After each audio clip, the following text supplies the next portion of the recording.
Congratulations, you finally made it to 4 p.m. You know what that means. Happy hour. It's time to kick back, relax, and dive into the world of sports with the Young and Norvelle Show. Whether you're catching up on the latest scores, analyzing the big plays, or gearing up for tonight's games, we've got you covered. So grab a cold one, settle in, and let's talk sports. Here they are, Patrick Young and Terry Norvelle. All right, we got ourselves what they call a full house here on the patio at Sliders Oyster Bar. It is a Thursday edition of the Young and Norvelle Show. That means we are in Neptune Beach at Sliders Oyster Bar. Terry Norvelle, Trenton Torsia, and somewhere playing big wheel, important man, is Patrick Young right here at Sliders, taking an important call. He'll be with us in a moment. He is here. He did say, I better take this one. He might be his agent. Who knows? It could be. My man, Patrick Young, puts his headset on for about, 4.5 seconds. Oh, got to take this call. Oh, yeah, go ahead, Pat. Go take the call. It was, I probably should take this one. Probably should take the call. So Patrick Young's here. Terry Norvelle, Trenton Torsia. A lot going on here. We're at Sliders Oyster Bar, the best seafood in Neptune Beach. You will not find any better. Obviously, up and down the menu at Sliders Oyster Bar, they feature Safe Harbor Seafood. You know where Safe Harbor's right? Five of your drivers, 2 of mine, and a 9-iron. I'm in the water in the ocean. 5 of your drivers, and then a couple of foot wedges. And I mean, you talk about from the ocean to your plate. Don't get much quicker than this right here. Sliders Oyster Bar. I'm not sure about 5 drivers, but it's picking at you. It's all right. Picking at you, man. We got a lot to get to here on a Thursday. As we are, gosh darn, do you realize the college guys will be practicing, the NFL guys, the rookies report Saturday as we welcome PY, Patrick Young. He's on, I think, headset 3, as we say. Hi, What's Pat. up? Hey, buddy. Happening. What's shaking? Can you see? You know Yeah, me? you're there. Good. Yeah, I good. see the guy. We got everybody. What's going on, man? Oh, man, just trying to be like Superman. Yeah, trying. Get a lot done. Trying to. Yeah. As long as you don't run into any kryptonite. I know, right? Yeah.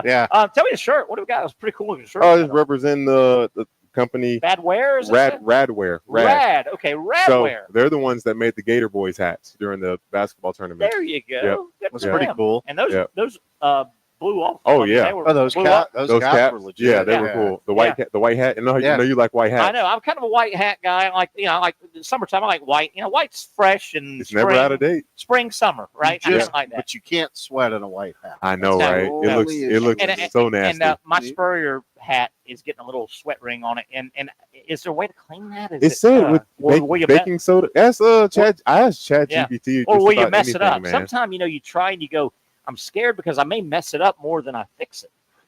I know you probably can't leave it in the sun. You probably shouldn't soak it. Probably.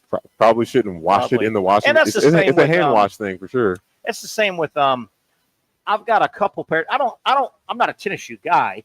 I don't have hardcore all white tennis shoes, but I've got some white Skechers and stuff, and I love them. But man, you don't know when you just don't realize your feet and you're making them dirty. Yeah. And then you got to start cleaning them because you don't want to take them out ratty. Doesn't that make you think? Why do people spend so much money on those shoes, and then they have if you're not going to be invested in cleaning them, I know, or just a good rain, rain. But I'll wear I've got these white Skechers. They're very comfortable. Slip-ins. Number one, they're very comfortable. Go with anything. The hands-free ones. Yes. There you go. And I like them. But let's say I had them on today. You just don't realize how much you put your toe on the ground and how much you cross your feet, and one shoe is on the other, and they're dirty. And if you don't clean them quickly, you look ratty the next time you wear them out. And I don't want to look ratty. No. I don't want to look ratty. No, and the other thing, too, is they go, just wash the ball cap in the washing machine. No, that'll mess it up, buddy. Nobody does that. You can't do that, can you? No. It'll lose its shape. Yeah, it'll lose its shape. But I like that shirt. And it's got the ribbon, so it's obviously pink. And Radley, his wife battled breast cancer, and he's got an event coming up here. We got the firefighters. Yeah, I think we had a fella fall here, and no. Trent, this is probably the guy. Trent saw a guy in the restroom, an older man that we hope he's okay, right? Trent, he's okay. I think he's gonna be okay. But I think maybe his wife couldn't help him get up. You know what I mean? I know. Yeah. And you gotta. I've had situations. I had a next door neighbor. Years ago, that was, he was all of late 80s. Nice guy. He didn't weigh but 100-something pounds, but he would fall quite a bit. And God bless his wife. She was a little frail woman, and I lived right across the street. So they would call me not quite often, but, I probably had to go pick him up 2 or 3 times, 3 or 4 times. He'd fallen and wifey.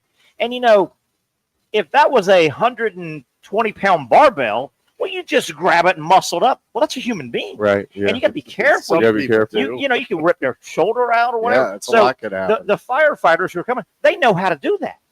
They know how to, and you need to know how to do that. Yeah. Or you're going to hurt somebody. Yeah. So we hope he's okay. I know, Trent, you were reporting that when you got here. You said, gosh darn, everybody's trying to help a young. No, I brought a chair in there to Yeah. get him in a chair. And, Yeah. Well, good job, and hopefully he'll be fine. I don't want to worry people. Guys, I don't know if you realize this. I think, and I'm being dead serious, I think today is a huge, huge day in the world and the future world of college sports / college football. I don't know if y'all saw this, but it looks like the president is about to sign, and he's been talking about it. He's about to sign an executive order that will help put some stringent guidelines and guardrails around NIL. Now, as I'm looking into the story, I think it's a huge deal. The executive order standards, as I understand it, when these get put in place, these are federal standards that will supersede all state NIL. Because right now it's just, I know. Right? Yeah. So I think this is a massive future deal. It took us 5 years of Wild Wild West. And guys, I think we needed that. You have to identify a problem before you can fix a problem. I think we have waded through an awkward 5-year time. And the guys that made a lot of money, good for them in this 5-year period. It's going to be harder. Pat, I'll start with you. I think we will look back. They will look back in 20, 30, 40, 50 years and go, man, you remember back in July of 25, thank God the government helped give teeth, because you can't do anything without teeth. This is giving it teeth now that schools and programs and the NCAA has something they can use. I think this is a big deal. I think it's a real big deal. Yeah, it is a real big deal. I think the first one of the first components you got to look at, President Trump, he met with Nick Saban, and I'm sure he's met with the NCAA. Like, this isn't just him saying, this is my opinion. Like, he's gotten a lot of and to what you said earlier, there are people that saw the problem coming, but until I can tell you, Terry, don't do that. Don't do that, Terry. Don't do that. But until you actually go do it and experience, you're like, holy crap, what Mom, did I you just were right. do? Dad, you were right. Exactly. Uncle, you were right. Auntie, you were right. Yeah, and it's a benefit to those athletes that got paid a whole bunch of money. I think they skated in a little bit. They skated in, but now we have some guardrails. I would love to see a transfer portal rule, something that would keep an athlete. That's a whole nother. Yeah. I would love to see something that keeps a player at a place for at least 2 years. Yeah. Whether it's incoming as a freshman or like your first transfer or something like that. But yeah, this is a great step. I think this is great. I don't know if you have anything to add to that, but I think this is could be a monumental day when he actually signs it. But it was announced that he's basically going to sign an executive order giving regulation, giving guidance, giving structure to the whole NIL, the whole college world. I do have something to add without getting into the administration, because we did the show like right before NIL was just announced. And I said, if they don't have you need to build fences, you need to have rules, you need to have restrictions, and they didn't do it. So it's just like, to your point, reeling the kid back in, it's very hard to do once you've let the reins out. If you guys remember 5-ish years ago when it was, I think Senator Cory Booker, I think I've got the name right, two California senators pushed it. 2 California senators said, this NIL, we've got to stand up for the player. We got to make sure that they have NIL structure. And they gave it like a year. So it's like 6 years ago, and they gave it a year. So it got forced in kind of quick without any rails. And we've had 5 years of this to happen. I think this is a big deal. Let me throw another spin off this. When the regulations get set and it's got teeth, the programs, I'm going to call the schools the programs, the schools, they're the same thing. think about it. The schools, once there are guidelines in place, what boosters can do, what is a legitimate NIL deal. So I think the days of Texas Tech just got a guy and they gave him $7 million, those days are going to be over. There are going to be guidelines. So with that said, guess in this structure, guess who's going to be your first line of police? The schools are going to be your first line of, because the school doesn't want a rogue booster now to go pay Patrick Young under the table and then at some point the NCAA is going to pop your school. So the schools, I think, are going to be the first line of self-regulate themselves. They're going to be the first line. They're going to say, hey, Miami Hurricane, whatever that guy's name was, hey, whoa, settle down. You're going to get our ass on probation. I think the schools will be the first line of police, and I think it's a great approach. That is a great approach. I think it's a great approach. It is, but did they have the opportunity to do that back in the day? Well, you're three. This is you, Patrick, here. So that's your ears and all. Well, not necessarily because the NCAA in the day they had no teeth. No president ever gave the NCAA teeth. It was an amateur organization. Now it's a professional industry. So no, to answer your question, no. The NCAA, everybody likes to bang on the NCAA. For the first 90 years of the NCAA, they didn't have any take it to court teeth, right? No teeth. So you know what's happening and you just can't do anything about it? Is that a little bit? And the NCAA, I think now the schools, all the Power 4 schools, will be happy to say, okay, we're gonna chip in $1 million per school per year, because if you want us to police, and we're the NCAA, hey, you want us to police the rogue boosters, we need manpower, we need buildings, we need plane trips, and will they get any jurisdiction? They've never had any jurisdiction. They can't. If I think Patrick Young is a rogue booster paying under table NIL deals to Gator basketball players, I can't walk up to him unless the government gives me power. I can't say, you have to sit down, we're questioning you, we're putting on a stand. NCAA doesn't have any jurisdiction. This now can turn into jurisdiction. If you want to play in our little private world called college football, college sports, I think they now have teeth. The NCAA never had teeth before. Make sense? A little bit. Yeah, go ahead. Well, then you've got Memphis. Yeah. Who just went on probation. They self-reported it for $550 because somebody bought questions to an exam. Okay. Yeah. So $550, 2 years probation, you lose scholarships, and it was in the I think it was the softball program. Dang, that much. It wasn't even the basketball program. So it's like, for that. And then you hear the likes of, and I love the guy to death, Charles Barkley, who when he was going to be drafted for $75,000 out of college, he goes, I make more than that in college. Yeah. Why would I want to be drafted? So I think there's always going to be the blind eye, though. I think it gets turned. Let me give you an example in the NFL. And I think this will be a decent example. The NFL has rules and regulations. The NFL has a salary cap. Teams can't spend more than X. Now, the teams then can have some autonomy. They can say, gosh, Patrick Young is the best quarterback we're ever going to get. We're going to give him 90% of our. You can do that. Well, then you're salary cap hell. Hopefully it's going to work. Yeah. Okay. But with that said, Patrick Young, if I'm the owner of that team that says we got to have Patrick Young, we only have $75 million left in the cap. There's a cap. Yep.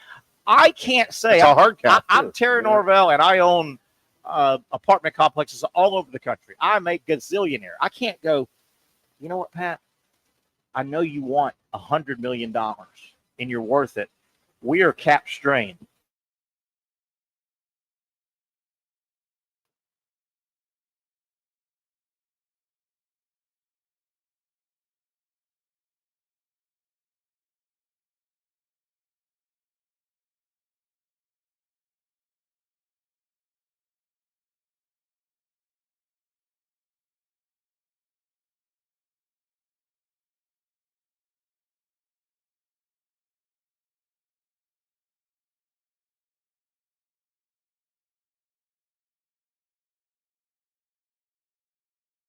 The pick. So the NCAA, the NFL, kind of the franchises are their own police people.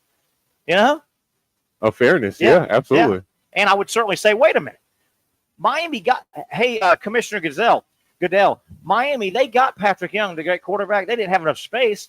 They went behind doors. Right. And he's not a spokesperson. They're just.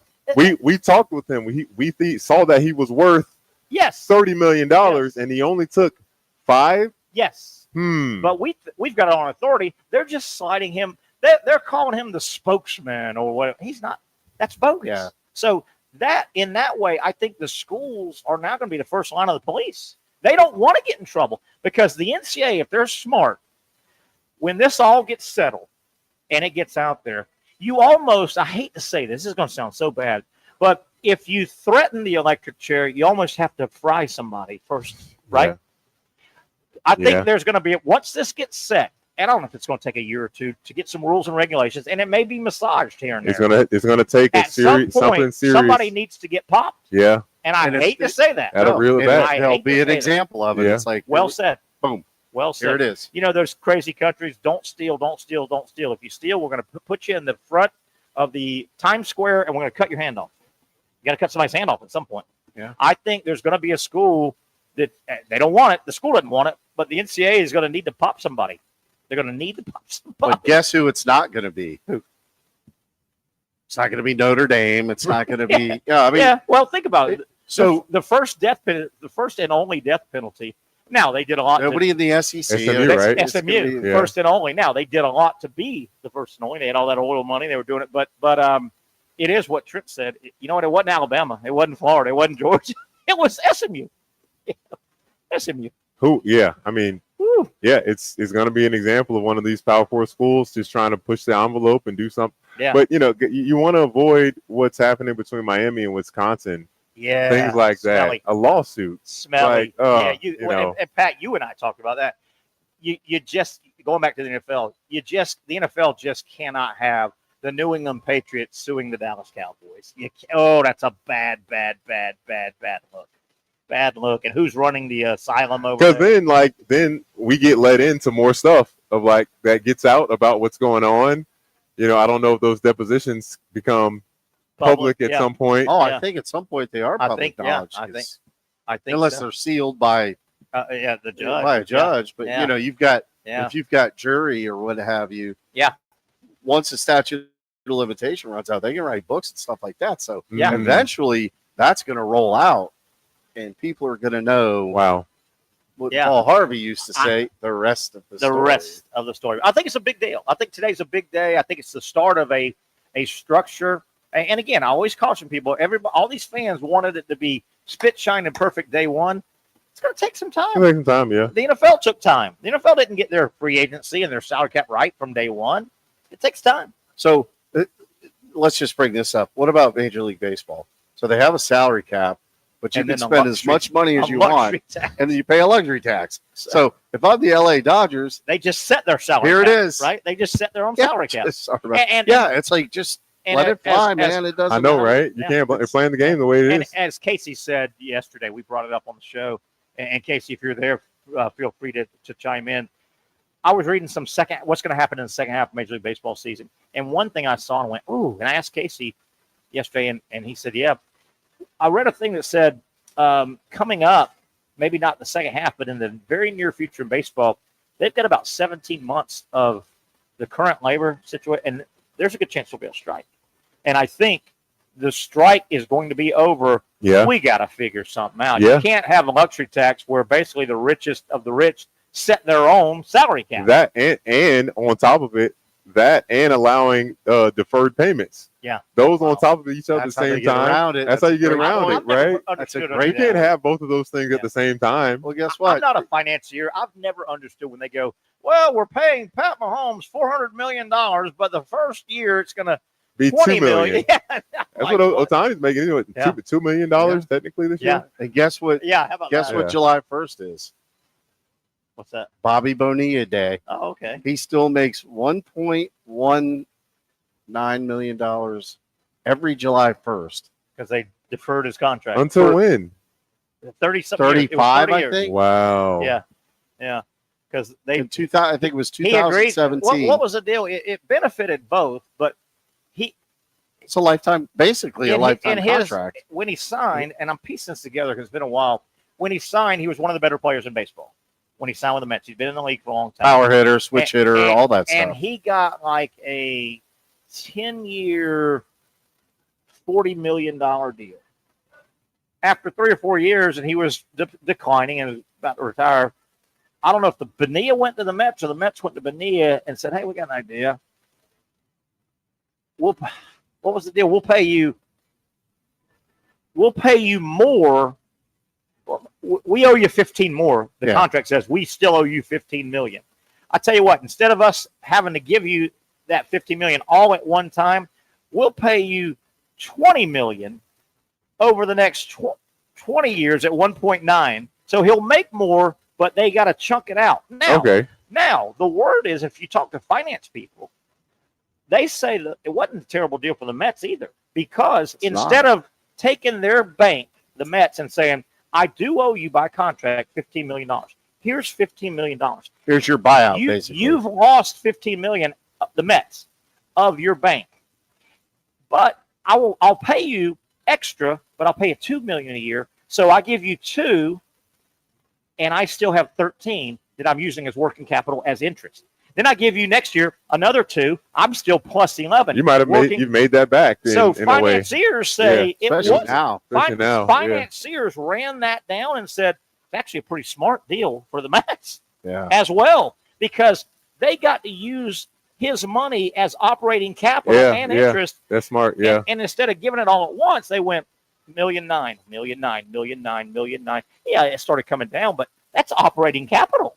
So a lot of people said that was a smart deal. How much more time until it ends? I think it's 35. I have to look it up. 2035? But on the surface, it sounds on the surface it sounds like, so you got that paycheck coming every July 1st. Or he would have had one chunk. It's almost what if he died? It's not a national holiday, but it's almost like a national holiday. I'm sure it there's probably some sort of clause in there. I was going to say the family gets but he wouldn't have got to experience it.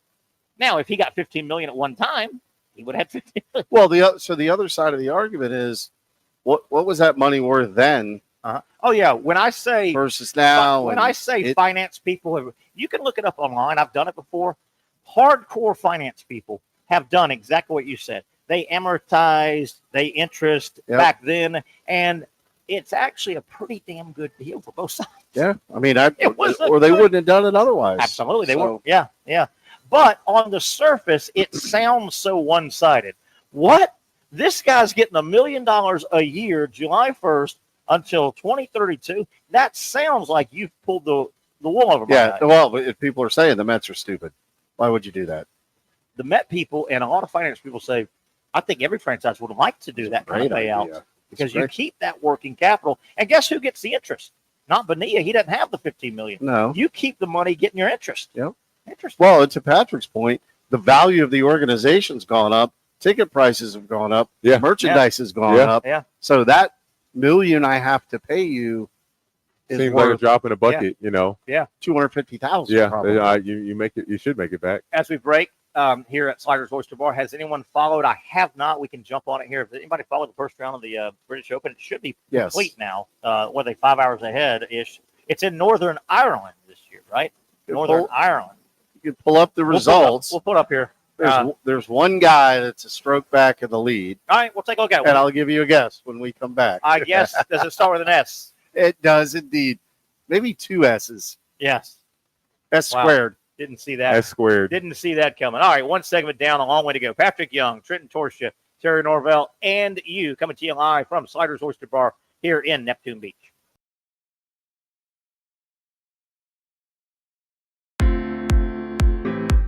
At Southeast Orthopedic Specialists, we know pain and injuries can stop you from doing what you love. This is why our board-certified orthopedic specialists offer the latest in both non-surgical and surgical treatment options and create a treatment plan tailored to your unique lifestyle and goals. So, whether it is a sports injury or that nagging pain that's keeping you from doing what you love, our team has the right treatment for you. For more information or to schedule an appointment online, visit our website. You really got to hand it to him. Hold on. The previous play is under further review. I'm not sure what he could review, but okay.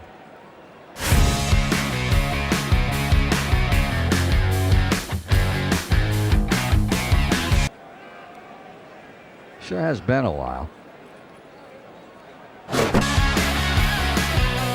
Dynamic Hurricane Grill and Wings for the football season. Well, there he is. Oh, what is that?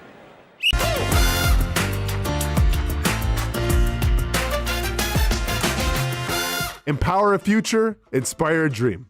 It's a bold but simple mission for the Jacksonville Police Athletic League known as Jax PAL. Help the next generation of kids in Jacksonville shape a brighter future. Their after-school programs, teenage leadership programs. There's community outreach. This has been just an awesome opportunity to be out here with my colleagues and do something good for the community. It's really been an interesting opportunity to just see everybody work together in a way that we don't normally in the office. And there's sports.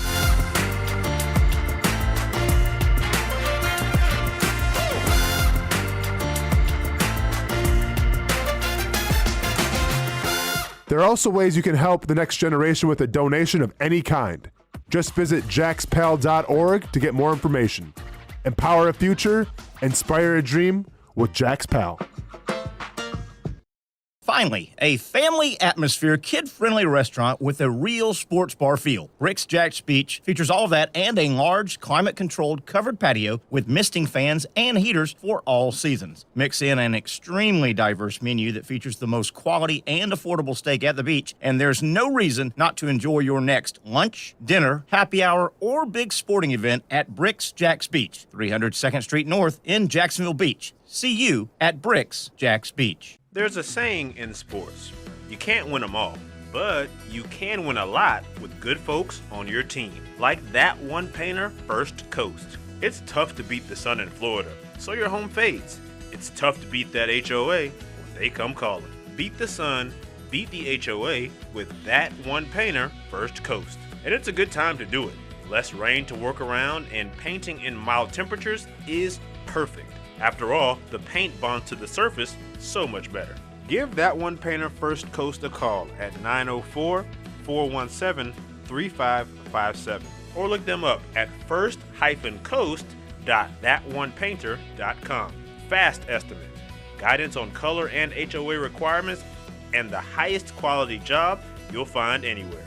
Be a big winner in your neighborhood with that one painter First Coast on your team.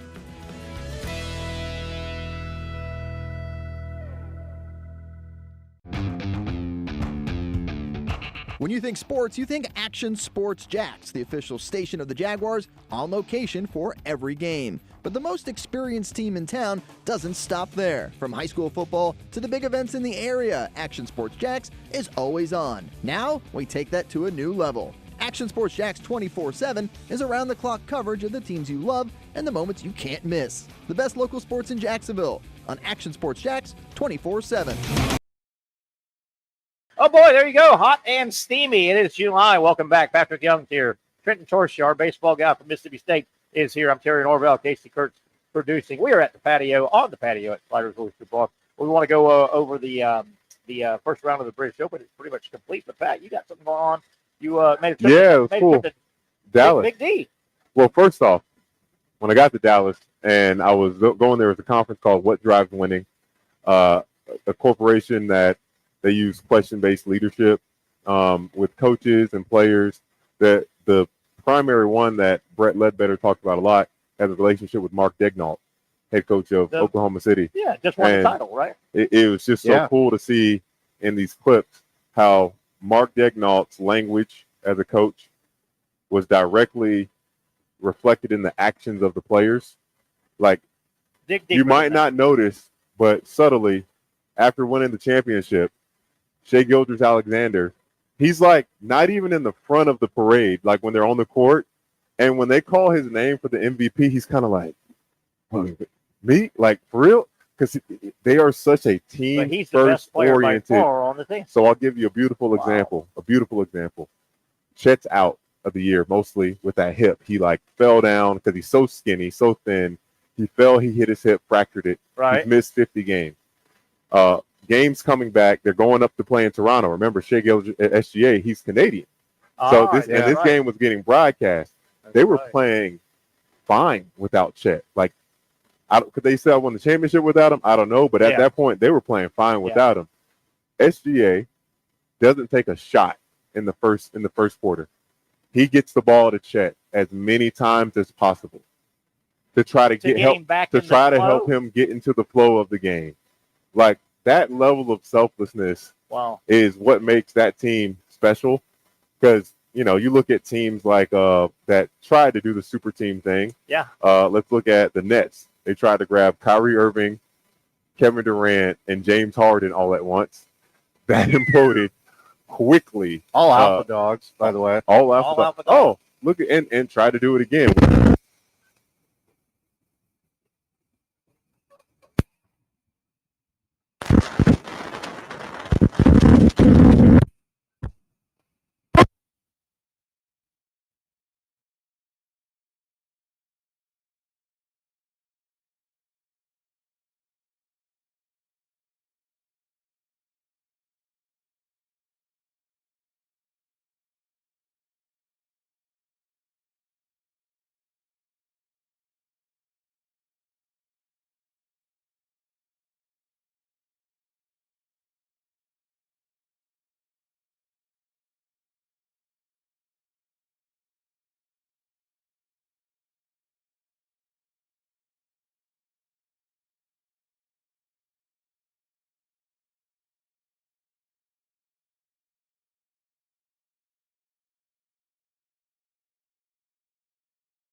You really got to hand it to him. Hold on. The previous play is under further review. I'm not sure what he could review, but okay.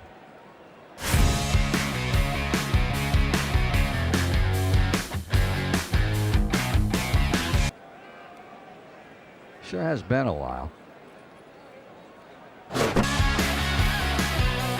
Dine in at Hurricane Grill and Wings for the football season. Well, there he is. Oh, what is that? At Southeast Orthopedic Specialists, we know pain and injuries can stop you from doing what you love. This is why our board-certified orthopedic specialists offer the latest in both non-surgical and surgical treatment options and create a treatment plan tailored to your unique lifestyle and goals. So, whether it is a sports injury or that nagging pain that's keeping you from doing what you love, our team has the right treatment for you. For more information or to schedule an appointment online, visit our website. Most of us know how to throw.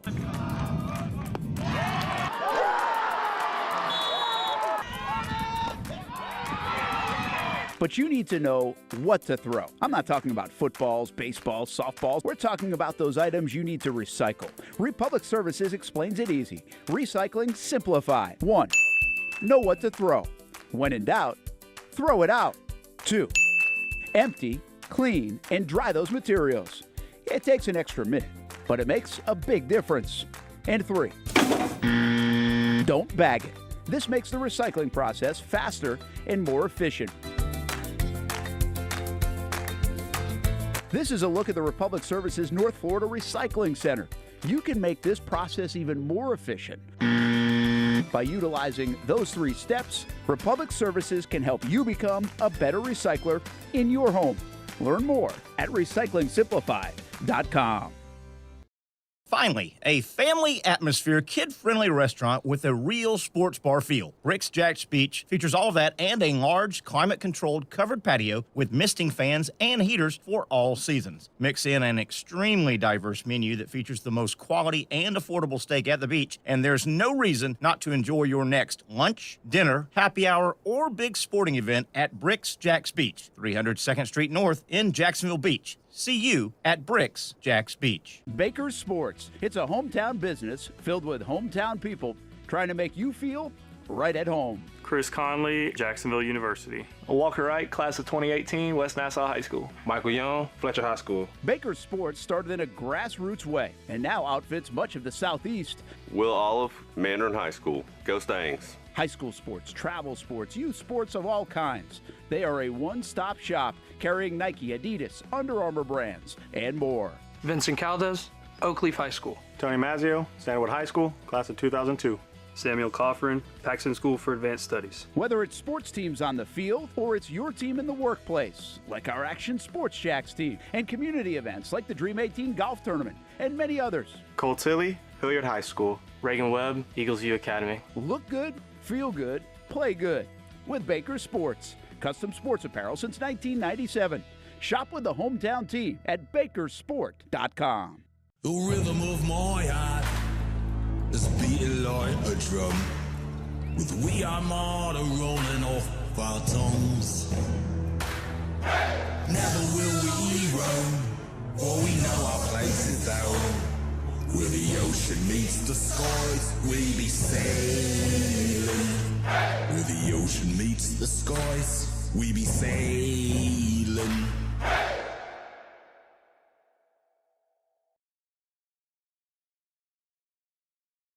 A hit there. Thanks for staying with us. The Young and Norvelle Show on the patio Thursday at Sliders Oyster Bar down here in Neptune Beach. Patrick Young, Trenton Torsia, Terry Norvelle, Casey Kurtz, who just had a heart attack, I think. Not to narc anybody out, but so we take this pop. Y'all heard it a minute ago. Got sounded like off. a lightning. Yeah. And went, oh my God! So I traced everything's plugged in. I traced our big power, which is just right around the corner. And when I plugged it in to start the show, I was the only one in there. Well, I hooked up, and there's a phone charger plugged in. And as I'm looking, a girl that works here, she says, "Oh, I'm sorry. I can unplug that." Well, I think when she plugged it in, it tripped. Took a little too much power. Well, we're using a lot of power over here. I guess. And that electric smile of yours. Yeah.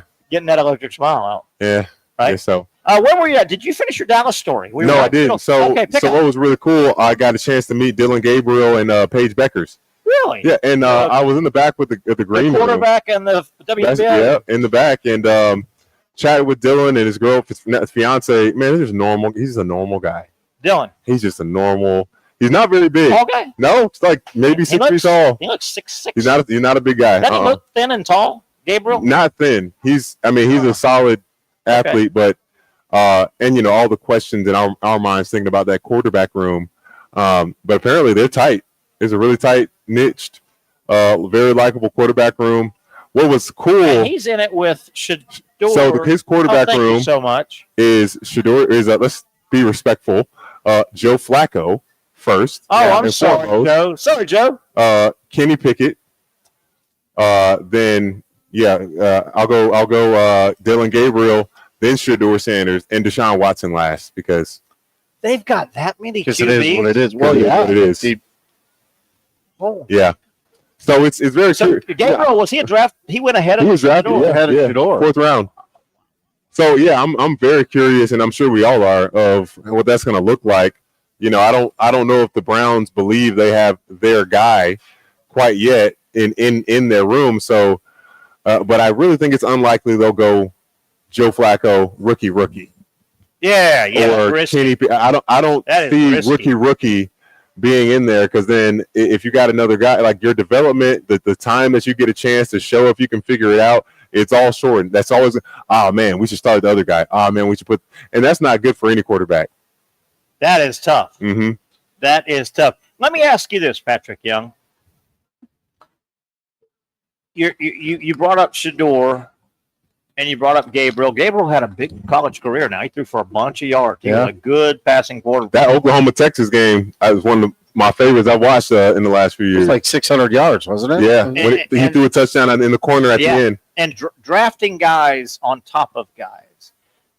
When you were at Florida, 4 years, ultra successful teams, you came in, you've told us a million times your freshman year, you're a freshman. You're feeling it out, and you're a knucklehead a little bit. But, good player. For sure. 5-star parade All-American. I mean, year 2, 3, and 4, did Florida bring in other big men that you had to go, whoa now? I mean, you like your teammates. No, don't get me wrong, but did they bring in guys that you had to go, this guy wants my job?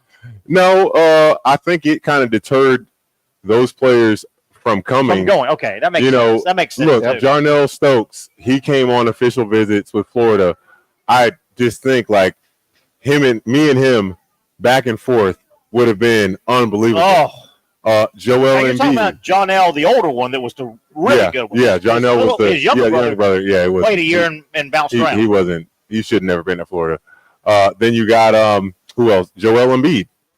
He was at the Rock. He was at the Rock. But you were he probably would have gone to Gainesville if I wasn't there. Did you know that? Joel Embiid played at the Rock High School, which is in Gainesville, basically. Right. Yeah. You were already at Florida, so he takes off to Kansas. And then the last opportunity that should have worked out was DeMontre Harris transferring in from South Carolina. I remember that. He just never could get back in shape. He's a big man. Oh yeah, he can never. And he would have been a really good player. He just couldn't figure out how to be a professional.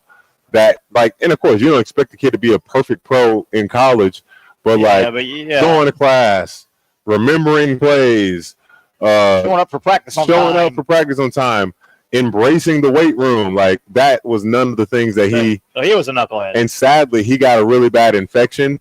Started off not bad, but he didn't finish let's say it was a 10-day antibiotic treatment pills orally. He started feeling better at day 5 and stopped taking them. Yeah, and the first thing they tell you not to do. Real nasty. Yeah, it came back with a vengeance. You probably don't want to do that. No, no. But I mean, it's interesting because in any sport, and like what I played, the Thunder and Lightning, the two guys that were like, now it's different, right? You're going to play 9 people in the field, including the pitcher. Yeah. So and pitchers, you're going to go 12 deep, probably on a traveling schedule. But still, when you get those personalities involved, when the dude needs to be the dude, that's when problems start. Yeah. And part of what I think Patrick's saying is maybe, you know what? They already have a dude. Yeah.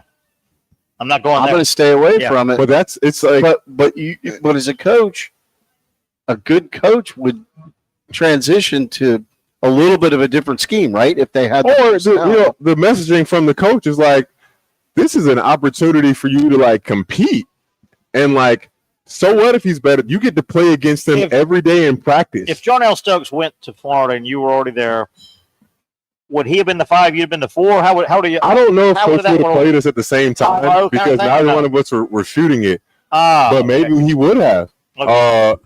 What was interesting, Jarnell and I, we went to the NBA Combine together at the same time, and we were doing a big man drill where it was 2-on-2, and he and I were on the same team together. Bro, we dominated. No one could stop us. Yeah. And we were just all brute force. And his brother was a little shorter but thicker. His brother would probably walk in at 6'9", 6'8", 320 pounds. And Jarnell was 10, 11. He should have played football. Yeah. He would have. He just wasn't disciplined enough to stay in basketball shape, but he was too athletic at that size. Wow. To just only be football. How about that? But you combine his size with what he could bring, because he couldn't stay on the basketball court for more than 2 minutes. But shoot, because it was win. In that shape. But in the NFL, if he's on the line, I mean, you get 3-second play, 40 seconds in between, for the most part. Yeah. Interesting. Hey, let's get to the and I want to ask you about the All-Star game. We haven't talked about the All-Star game that's been played. We were going to tease a little bit. We teased a little bit. First round of the British Open is done. Obviously, it's being played in Northern Ireland. I don't know the flags. Maybe y'all know the flags. Olsen, I don't know where he's from. Olsen leads, or actually there's a bunch of guys that are in the clubhouse at 67. It's a par 71. Olsen from that flag country. Lee from that flag. Fitzpatrick. And we're just going to say Christian is in. So we got 1, 2, 3, 4. Give it a try. 1, 2, 3, 4, 5 guys. Harris English, he's an American. He's part of the 5 grouping that are in the house at 4 under. That's 67. Scotty Scheffler, 3 under in the house, so he's lurking already. Scotty Scheffler, I don't know if any other names that jump out. Lee Westwood is 2 under. Ricky Fowler, 2 under. These are all in the clubhouse because they're way ahead of us. So Lee Westwood is kind of an old timer now. Yeah. He's been around a long time. He really is, and Ricky Fowler is on the top of the board. But Justin Rose, Lucas Glover, they're also 2 under. Phil Mickelson shot a 70. That's 1 under, and he's on the top. Best opening round in his career at the British Open. For really? Mickelson. And he's 51, 52. 2, something like that. How about that? So there's a quick look at and I think the other piece is Justin Rose. If you really follow golf, this guy he's been there for a while, man. Yeah, all the time, and he's in he's in like the best shape of anybody. He's in his 40s. Yeah, he gotta be. Yeah, pushing 50. Did we say Roy McIlroy? There's John Rahm 1 under, so he's still around. Shane Lowry 1 under. What about your? Oh, here's McIlroy. McIlroy's 1 under. Okay, and he's. That's his area. What was your guys' take on Scotty Scheffler's recent article that came out? What was he trying to say? I was out in my notes to talk about a little bit today. So it kind of takes me back to, he wants to be a guy that can go out to a restaurant, have dinner. I just won $5 million. What do you want to do? Well, let's go to Waffle House. Let's go to the Olive Garden. Yeah, not some Green Derby in New York. We're not going to rent out the top floor of a swanky restaurant. And that's okay. And I think that's part of what keeps him connected. Did you read the whole article? I was a headline hunter. I don't know if you read the whole article. I read a good bit of it. Yeah, but it did. He doesn't want to be a role model. He's did he say he didn't love golf at all? He was saying, and to your point, I didn't look at it that way. I'm chasing after this thing, and it's coming, and I'm achieving it, but it's coming with at a price, things that I don't want in my life. Yeah, like you said, he couldn't just pop up here and go to Sliders or with his family and not get bothered. Yeah. Like he comes. I believe Scotty Scheffler's a Christian guy, so like. He's thinking like we all have a soul, like we have more purpose to our life than just chasing these achievements. And having this is coming off the heels of his first child too. So he's like, that's probably giving him more joy than any trophy he's ever had. Great point. And I think that's because I didn't read it. I headline hunted, and I was like, I wonder if he's somewhere saying he's great at golf, but he doesn't love golf. So he wasn't saying that. It's the stuff that golf brings that he might not like. Let's look at Tiger Woods. Being at that level. Well, it's more being a celebrity than it is what golf brings. Yeah. Because, he's a champion. He competes like a champion, but it's just like going to work every day where you go, I'm going to go to work, and I'm going to put my time in, probably extra time. Yep. Top people Golfers got to. And then you bug on out. A guy like Tiger, if you think about it, he was on the Mike Douglas show at 4 years old. Are you serious? He was winning the amateur at 14 and 15. It was played here. He was a prodigy that lived up to it, right? Went to Stanford. Yeah. So Tiger, even at a young age of probably 12, 13, 14, he felt stardom. Yeah. Right? He was Tiger. And literally, he was on Mike Douglas show. You've seen that hit. A guy like Scotty Scheffler, and most guys, think about it. Scotty Scheffler probably didn't sign his first autograph till he was 20. Right? Scotty Scheffler's relatively new at being a megalodon star, right? And I guess that could spook some guys. They say, wait a minute, what is the trade-off? We've all seen what's the trade-off? What was it? The Chicago Bulls series. Yes. Last Dance. And you just see from the outside looking in, looking at Michael Jordan. Yeah. The heights at which he achieved, like he lost just being Michael, just being Mike. Point. Just that normalcy of like he couldn't go anywhere. The only time it seemed like in that documentary was when he was in his hotel room. Remember that? And he lay on the sofa. Yeah. Laid out on the sofa, and he seemed happy as hell. Yes, he happy as hell. And that's probably why he loved golf so much. Amen. Part of it. Maybe. Was he probably felt like he could be the freest himself, and I mean, add all that money he had onto it. But you're out there with a couple buddies out in the middle of nowhere on a golf course. But he used to get a bad rap too because he would, and I've seen him up close come at TPC, walking through the ropes, and it's straight ahead, man. Barrel vision, because I'm at work and it's time to get my job done. Yeah. Maybe afterwards I'll sign a few autographs.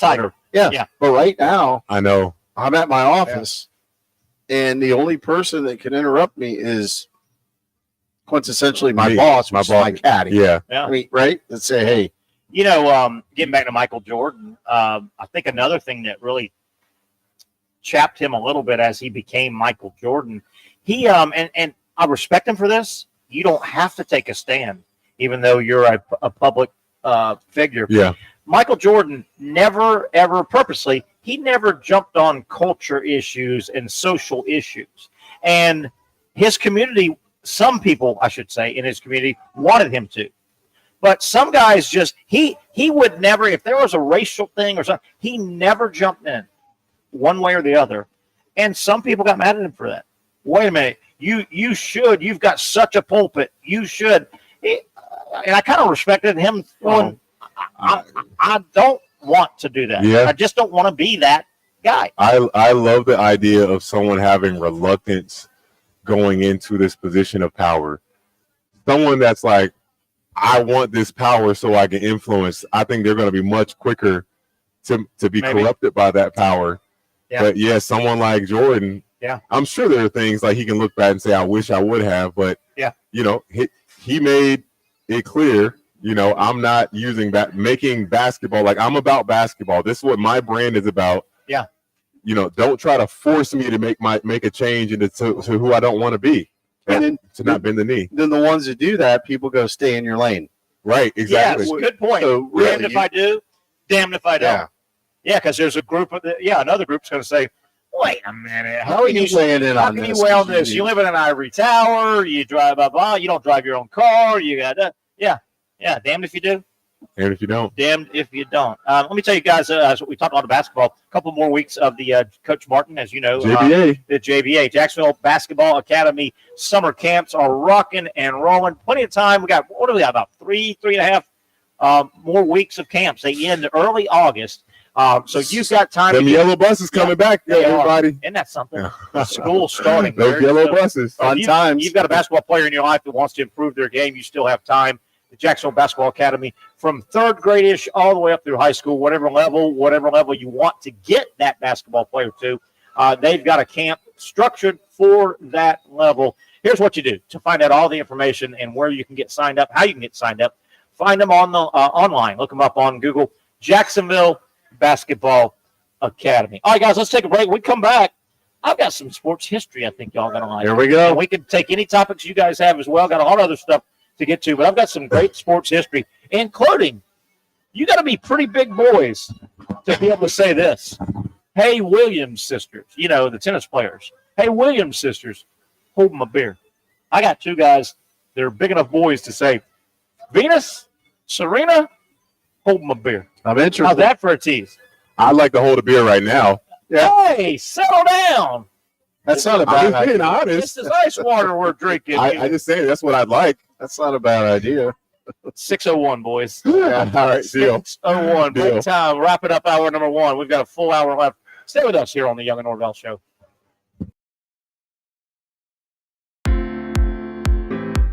At Southeast Orthopedic Specialists, we know pain and injuries can stop you from doing what you love. This is why our board-certified orthopedic specialists offer the latest in both non-surgical and surgical treatment options and create a treatment plan tailored to your unique lifestyle and goals. So, whether it is a sports injury or that nagging pain that's keeping you from doing what you love, our team has the right treatment for you. For more information or to schedule an appointment online, visit our website. You really got to hand it to him. Hold on. The previous play is under further review. I'm not sure what he could review, but okay.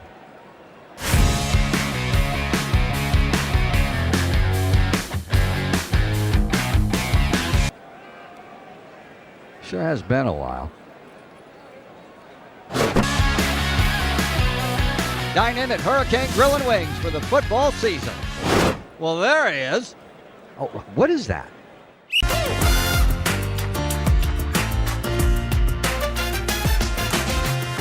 Empower a future, inspire a dream.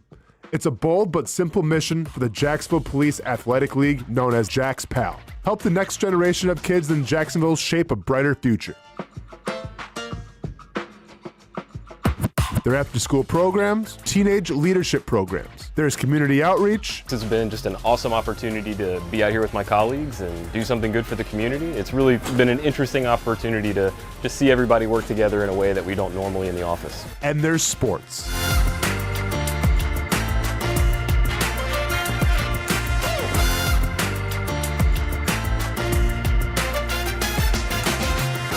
There are also ways you can help the next generation with a donation of any kind. Just visit jaxpal.org to get more information. Empower a future, inspire a dream with Jax PAL.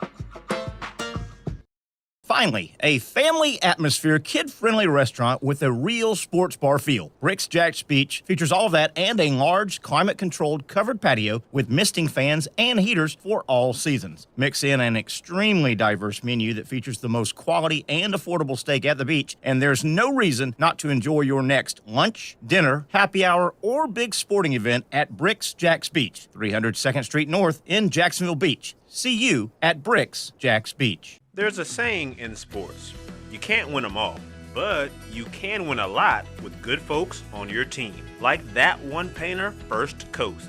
It's tough to beat the sun in Florida, so your home fades. It's tough to beat that HOA when they come calling. Beat the sun, beat the HOA with that one painter, First Coast. And it's a good time to do it. Less rain to work around and painting in mild temperatures is perfect. After all, the paint bonds to the surface so much better. Give that one painter First Coast a call at 904-417-3557 or look them up at first-coast.thatonepainter.com. Fast estimate, guidance on color and HOA requirements, and the highest quality job you'll find anywhere. Be a big winner in your neighborhood with that one painter First Coast on your team.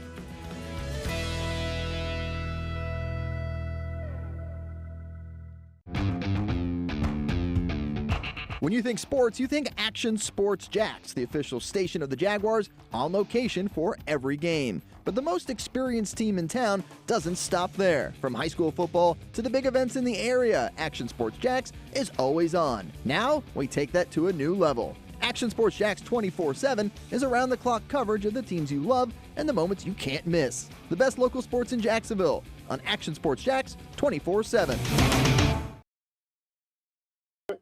All right, back we are. There's a shot of overhead downtown Jacksonville.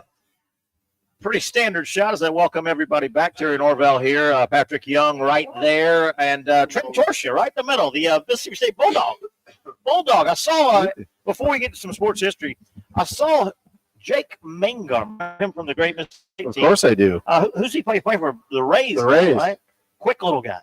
Man, he's switch hitter. He got up there quick, didn't he? He got the bigs quick. Yeah, he did. He's actually – so he got up, was playing well, got hurt. So you think – where do they play him at? Where's he play at? Center field. Center field guy. Yeah. He's one that makes, acrobatic catches. And he's fun to watch. That 2 or 3 year run state was so good, and they won a title. He was right in the middle of it. Guys, I teased a little bit. Let's get some sports history. All right, so you better be pretty big boys if you think you're going to say to the Williams sisters, the tennis Williams sisters, Venus and Serena. But I think I found a couple boys that could say, hold my beer. Because, the Williams sisters, it was awesome. They were sisters that dominated tennis. It's a great story. They were sisters, I'm going to say it again, that dominated tennis. They were sisters that dominated. How about this? In finals matches, which is pretty awesome. And won majors. Okay, we're going to take it back. Casey loves when we run it back. 1882. Okay. 1882. The Renshaw brothers, William and Ernest, said, hey, Williams sisters, hold my beer. William Renshaw, this date in 1882, defeated not only his brother Ernest, but his twin brother, Oh, wow. Ernest, in the Wimbledon final. So they said, hold my beer. Y'all cute sisters, we twins. How about that, boys? Is that great? Oh, my gosh. Are you How about serious? Why don't you dig that How up? about twin brother beats twin brother in the finals of Wimbledon?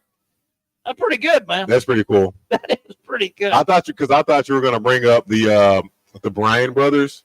Those two that in tennis have been like the doubles down, like they're probably the greatest doubles champions of all time, winning it. So I thought you were bringing up them, but like that's even better. Twin brothers. Twin brothers. They said, hold my beer. All right, you're going to like this one, especially Mr. Baseball guy over here. All right. This date, sports history, 1902. So the Orioles have to forfeit their game on this date in 02. They only have 5 players. Okay? MLB, Major League Baseball, way back 1902. Wow. They forfeit, and then they basically, the same day, they say, you know what? We're just giving our franchise back to the American League. We're out. They just shut it down. Wait, say that again? They had to forfeit in 1902, this day, the Orioles, Major League team, they only had 5 players. Well, yeah. So they forfeit the game, and they go, you know what? I got an idea. We're out. We're out this season. We're just giving our franchise back to the American League. They just said, we're out. Could you imagine that happening today? So wait a minute. Who owns it? The league owns the AL got it back and probably sold it to whoever thought they could round up 9 guys. You need 9 guys. They only had 5. Wow. Like 5 guys. 9. Like you gotta say at least 10. at least 10. Give me another pitcher. At least one other pitcher. Goodness gracious. At least 10. Of course, that's back when pitchers probably threw 175 pitches a game, too. Yeah. So, yeah. Here's pretty cool. In this date, sports history, 1918. At the time, I don't know if this is still a record. At the time, Major League Baseball, the longest errorless game between the Cubs and the Phillies. Cubs won 2-1. So I'm assuming it was a well-pitched game. They played 21 innings, and neither team had an error. Wow. 2-1, so the ball probably wasn't in play a lot, but 21 innings without an error. Without an error. They should have to hit. How many hits to turn so you can know, Well, if it's 2-1, it's really like how many strikeouts? That's a question. It's like and how many innings? 21 innings? 21. Woo! Yeah. That's 2.5 games. Isn't that something? And the ball had to be put in play some, though. My God. Oh, yeah. I mean, and they didn't make an error. This date, Sports Street, and I added something to this, but I think this might have happened. 1922. We're going to run it back to 1922. This guy named Ty Cobb. You've heard of Ty Cobb. He had his 4th game of that season at this point, right? Just after over halfway. He had his 4th game of 5 hits in a game. Now, I can't corroborate this, but he might have been known for stepping up to the batter's box and holding a gun saying, don't field this ball. I want to hit. Because, Ty Cobb was supposed to be a S.O. you-know-what. He did? I think he might have flashed a gun and said, I'm going to hit this ball, and don't none of y'all touch it. I want a base hit. I want 5. He did sharpen his spikes, too. That's what they said. For real? Yeah. And he would go spikes high in a second base. That's what they said. He was mean. The word is, and I don't know if it's wife still or not, the word is he killed somebody like in or around the baseball game back in the day.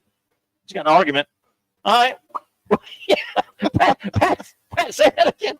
Just oh, you don't like what? All right, boom. Pat just out of here. He just capped somebody. Popped out of there. Just like the saloons back in the day where they walked in double loaded. Yeah. Oh, I know, right? Yeah. It wouldn't surprise me if Ty Cobb stepped to the batter's box, showed this to all the fielders. All right, I'm about to put this ball in play, or I want to hit. Don't be touching that ball. What he probably did is he's walking up, drops it, Oh, my God. Oh, sorry. Yes. And then smile at it or something. It's like smile, and then if it's a revolver, you pop it open, take the bullets, spin it back in there, then put it back. That's enough. I was going to go there. He's like, oh yeah, baseball game. And he does this like, oh yeah, I got 6 of them in there. And listen, this idea came. And he finally just does this, Pat, just kind of in case somebody missed it in the field. It was in his back pocket? Right in his back pocket. Oh, speaking of that, funny thing here. I was speaking with a girl yesterday at, we know the TGL. We were talking about golf earlier. Colin Morikawa has a deal with, I can't remember what company it is, on his scorecard for yardage. His yardage book.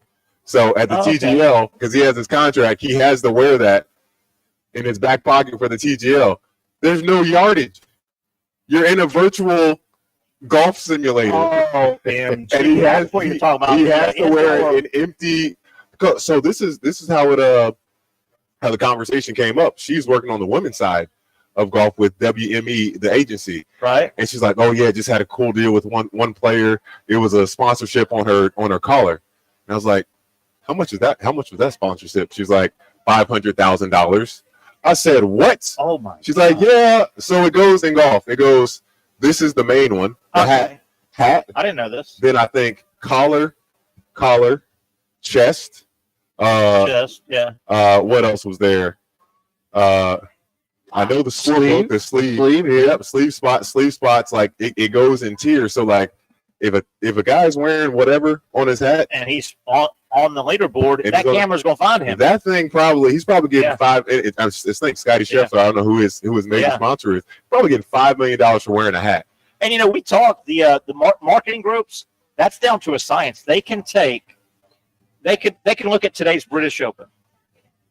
They'll look at today's British Open, the actual TV broadcast, and they'll break it down. They'll say, "Hey, Exxon, you're there on Trent's hat today. He would, if you had to buy that much time if he made it on X, he was on TV X amount of time. If you bought that, it would be this." So are these people not working in college football and basketball? I don't know. Well, what are they doing here? Well, college football just announced. LSU is pushing LSU is trying to get it approved that they can wear logos on their football jersey this year. They honestly, I hate to say it, yeah. I mean, shoot, it'll help the schools keep having revenue. Now that they have a mandate to pay $20.5 million. You're going to see it. And think about NASCAR. It's the same thing. When they come on, the first thing they say is, "I'd like to thank Mobile One, for the Chevrolet car that I'm driving." Here's what I knew years ago, and I'm going back to the 90s, and I hate to date myself, but I worked for a company that sponsored a guy. It was Curtis Strange. Okay. 2-time back-to-back U.S. Open winner. Yeah. And they were paying him by the spot. So by the showing on TV. Yeah, that's what I'm saying. Well, you could do it that way, or you could do a lump sum. Oh, okay. A lump sum, yeah. So if you're not, if you're that guy and you go, I'm talking about betting on yourself, it's like, I'm going to be in the hunt. And think about how many times they show you looking at one putt 5 or 6 times. Yeah. Click, click, click, click, click. Yeah. Or do I just flat rate you? Which probably it's would. a tough call. I'd probably do that with a guy like Scheffler. Oh, for sure. Because he's going to get shown. Yeah. Well, there's a formula that they use. How much you've been on camera, and if you bought that, so they can take it back to the negotiating table and say, "Hey, by the way, we're." I know Nike operates differently because if you're a Nike athlete, they don't. You can't sign with them and have any other logos. Is that right? I didn't know that. And now I understand because they have a new placement. They Nike check on this part for their golf attire. Because think, I swing, I pose. You're looking. That's where you're going to look at when I'm swinging and posing. I'm looking at my shot. Good call. Yeah. I did not know Nike now is big enough boy to say, if we endorse you, we don't want to see anything. And they don't do golf clubs anymore or balls. I don't think anymore. Shoes, they're done with all that. I mean, you remember one of the great ones at the Masters. Tiger ends up winning, but I don't know if it's 15 or 16. Very undulated green, and he makes that putt, that 60-foot putt or whatever it was, and sits on the lip and perfectly the swoosh. There's only one swoosh on this golf ball, but of course it sat right there where the camera hit it for 5 seconds, and that made obviously every broadcast in the world probably that night. How much free swoosh advertising? Oh my gosh! Oh, unbelievable! Oh, and some guy named Jordan also. You told me about actually something was even crazier at like an Olympics where Adidas was the sponsor, the main sponsor for that. And Nike wisely took all these ad spots all around. I don't think I told you that. Oh, you didn't? Nike took all these ad spots around the area and ended up having a much higher footprint. And Adidas ends up trying to sue them, and I just thought that's so brilliant. Instead of being how about your sport? Powerade years ago said Powerade bought the drink for the March Madness, and I don't care what stadium you have to have Powerade. Every cup's Powerade, every cooler's Powerade. I don't care if that arena has a deal. If that arena, arenas have deals too. Yeah, how does that work? Yeah, but if you want to bid for it, you got to get out of that deal. Yeah, how does that work? Yeah. If we're have Coke products, as at the stadium arena, they want an exclusive. Yeah, but if you want the NCAA tournament, Powerade is the official beverage. So you got to figure out a way. Figure it out. Arena, wherever you're at, to wiggle out of it. Or you Coke or Pepsi. Y'all better provide me a blank check. Yeah. Provide me a blank check. You provide me a blank check, I will never touch Gatorade again in my life. You give us an exclusive, and we'll do it. I will never touch Gatorade. Trent will remember because he's old like me. Pat, you may not remember. Speaking of NCAA tournament, this is not really a sponsor, but it probably started 20 years ago. You remember, Trent, years ago, at least through the 80s and probably early 90s, March Madness, all the locations, and obviously they whittle down. They have 32 locations, 16 locations. It whittles down to a Final Four location, the final game. But it whittles down. There are games all over.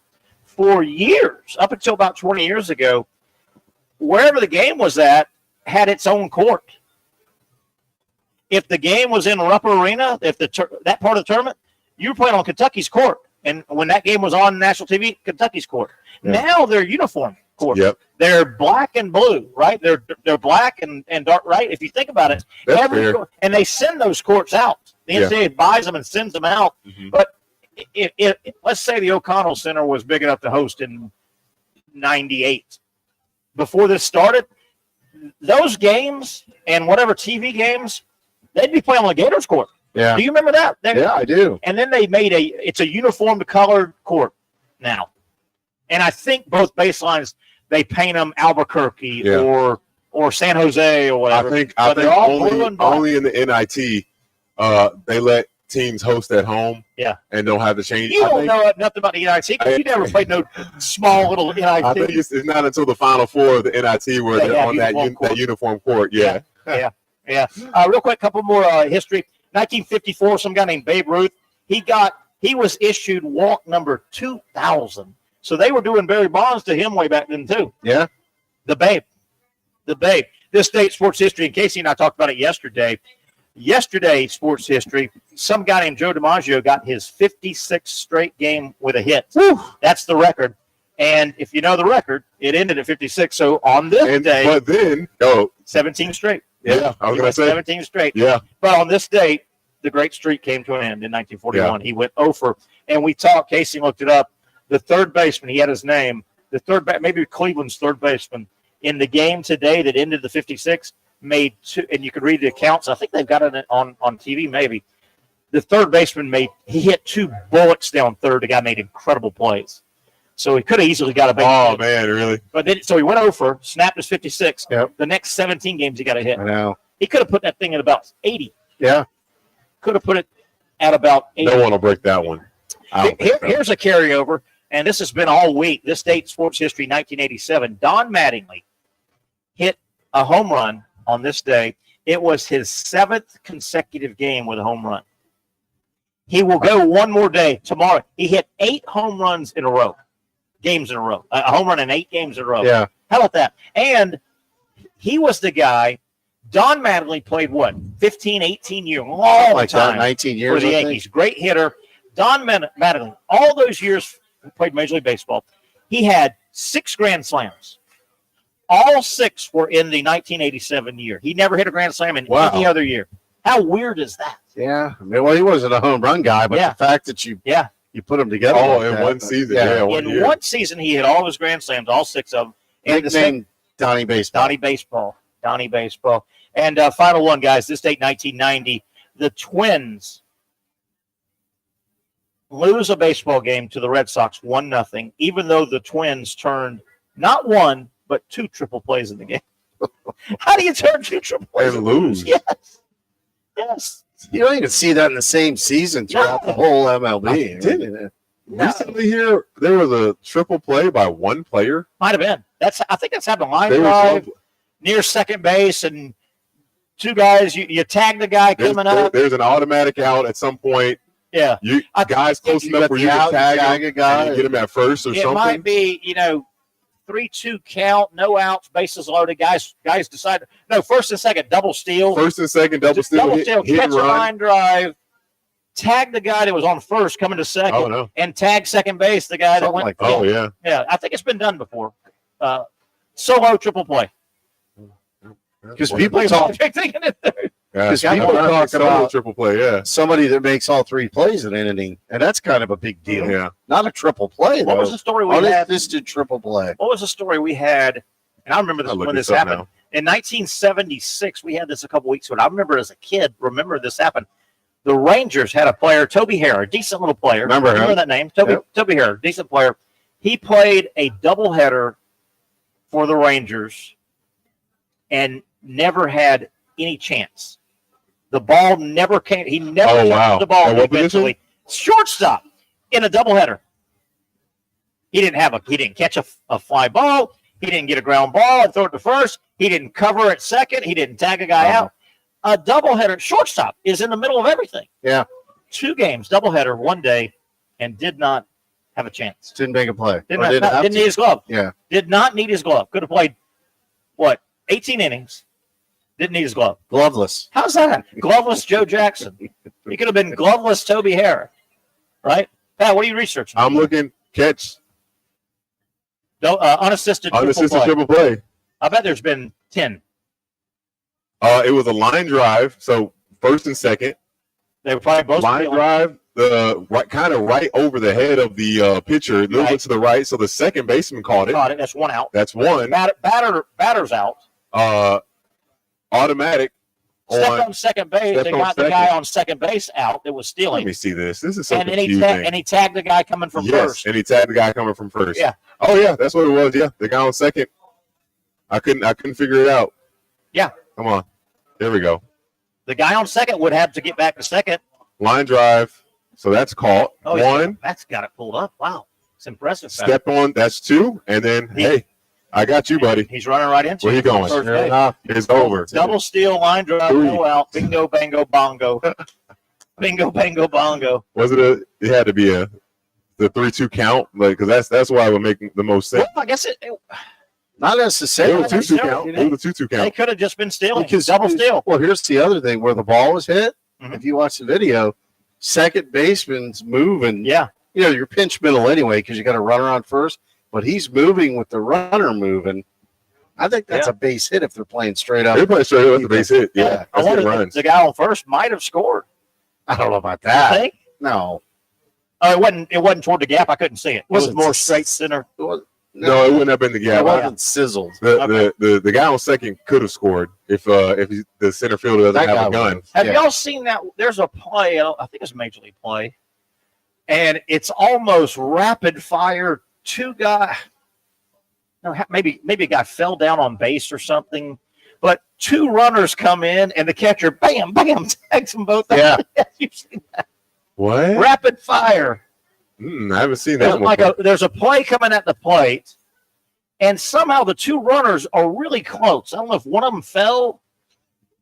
You could have been a situation where and the catcher's waiting halfway on a fly ball or whatever. And the catcher's waiting, and he gets the ball, and the first guy tags it. The other guy's like 8 feet behind him, and he tags him. Oh my goodness! You got to blame the third base coach on that one. I think somebody fell down or something. I don't know.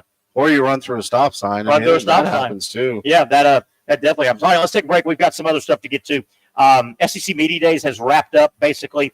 I made a list. I got my first and only college football magazine, boys, yesterday. How about that? I know you were excited. How about that? Who's this one? I get Lindy's National. Lindy's National. Let me do some producing if we can before we go to break. I had a story yesterday about this magazine, and Casey, do we still have those 2 photos or that photo? So I had a meeting in the Mandarin area, and I knew that a bookstore would have this. So I knew I was near, I'm going to say it, Barnes & Noble. Okay? So before the meeting, I said, I'm going to go to Barnes & Noble and get my magazine. I haven't got one yet. Okay? We've got these photos. So I go in, and I'm looking at all the magazine racks. There's about 4 or 5 of them. You know, they're broken down, men's interest, cooking, crafts, blah, blah, blah, blah. Sports, I can't find the college football magazine. And college football magazines are a big deal. They've been around for a long time. Yep. We're in the deep South, and we'll have college football. I'm looking, walking. I'm like, where the hell? I see NFL magazines. I see all kind of magazines. I can't find, and it's mid-July. They've been out. Brent Beard knows what day they came out. Yeah, a month ago. Yeah. So, and Casey may be trying to pull it up. So it was the damnedest thing. At the front of the Barnes & Noble, and I ended up taking a picture. At the front of the Barnes & Noble, there's an independent little magazine rack. And I'm telling you guys, it's from here to that table in front of us, from the front wall of the Barnes & Noble. We're inside. And I take a picture, and you can see cars parked through the window.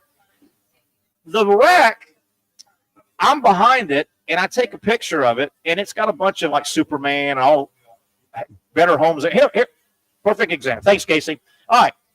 So, obviously, that's the front wall. You walk in right here. So, that's the front of the store. Okay. I'm in the store. There's a million racks over here. Big full-size racks of magazines. I'm looking. Can't find college football. I'm about to give up. Obviously, you see this rack, and this is like, there's Superman, there's National Geographic, and Casey said these are all pretty big magazines, blah, blah, blah, blah, blah. On the other side of this, and we're about 4 feet from the wall, it's put on the other side. That's where it was By at. the grace of God, I said, let me look on this side. And they've got college football, college athlons, Lindy's. Wow. What the hell? I felt They would like be going. so pissed if they knew that's how they were placed in the store. Absolutely. Yeah. I felt like going to the manager, and I didn't. I was going to be a Karen and go, you're never going to. By the grace of God, I walked there. I'm telling you, this side where the magazines are at, the college football, you're talking 3 feet from the wall. Nobody could see them. Right. Yeah. Goodness. And you know Lindy's and Athlon's down south sells a lot. Yeah. Who in the world? Yeah. I don't say need fired, but Thank you, Casey. They need a spanking, whoever did that. They need to get fired and get spanked. I couldn't believe it, but I did get my magazine. What I do is I go through, I'll sit in my backyard, let the dog play around. I'll take a highlighter or a pen. Nice. And I just kind of, things that I don't know. So we'll do this on the other side. I went through coaches and coordinators that kind of, I don't think we all know where they're at. They just kind of pop up. Sometimes you go, wow, I got a list. I like it. Wow. I got a list. And a lot of these, I didn't realize he's back in, I thought he was out of, a lot of guys, I think and I try to get guys we would know. Yeah. And these are head coaches or OC DCs. We'll do that on the other side. He is Patrick Young. He is Trenton Torsia. I'm Terry Norvelle. Glad you're with us here on a Thursday. We're live on the patio, starting to fill up. Happy hour is rocking and rolling here at Sliders Oyster Bar in Neptune Beach. Chilled. You really got to hand it to him. Hold on. The previous play is under further review. I'm not sure what he could review, but okay.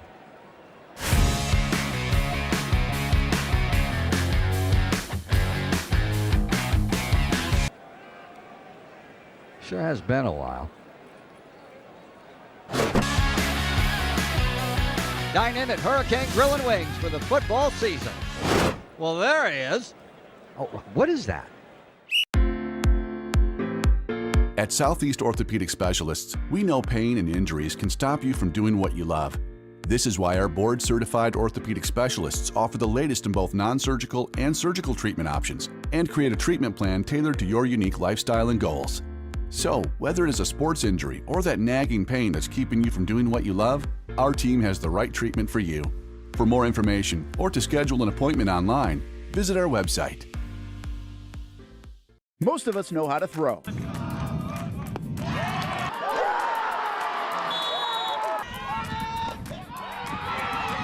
But you need to know what to throw. I'm not talking about footballs, baseballs, softballs. We're talking about those items you need to recycle.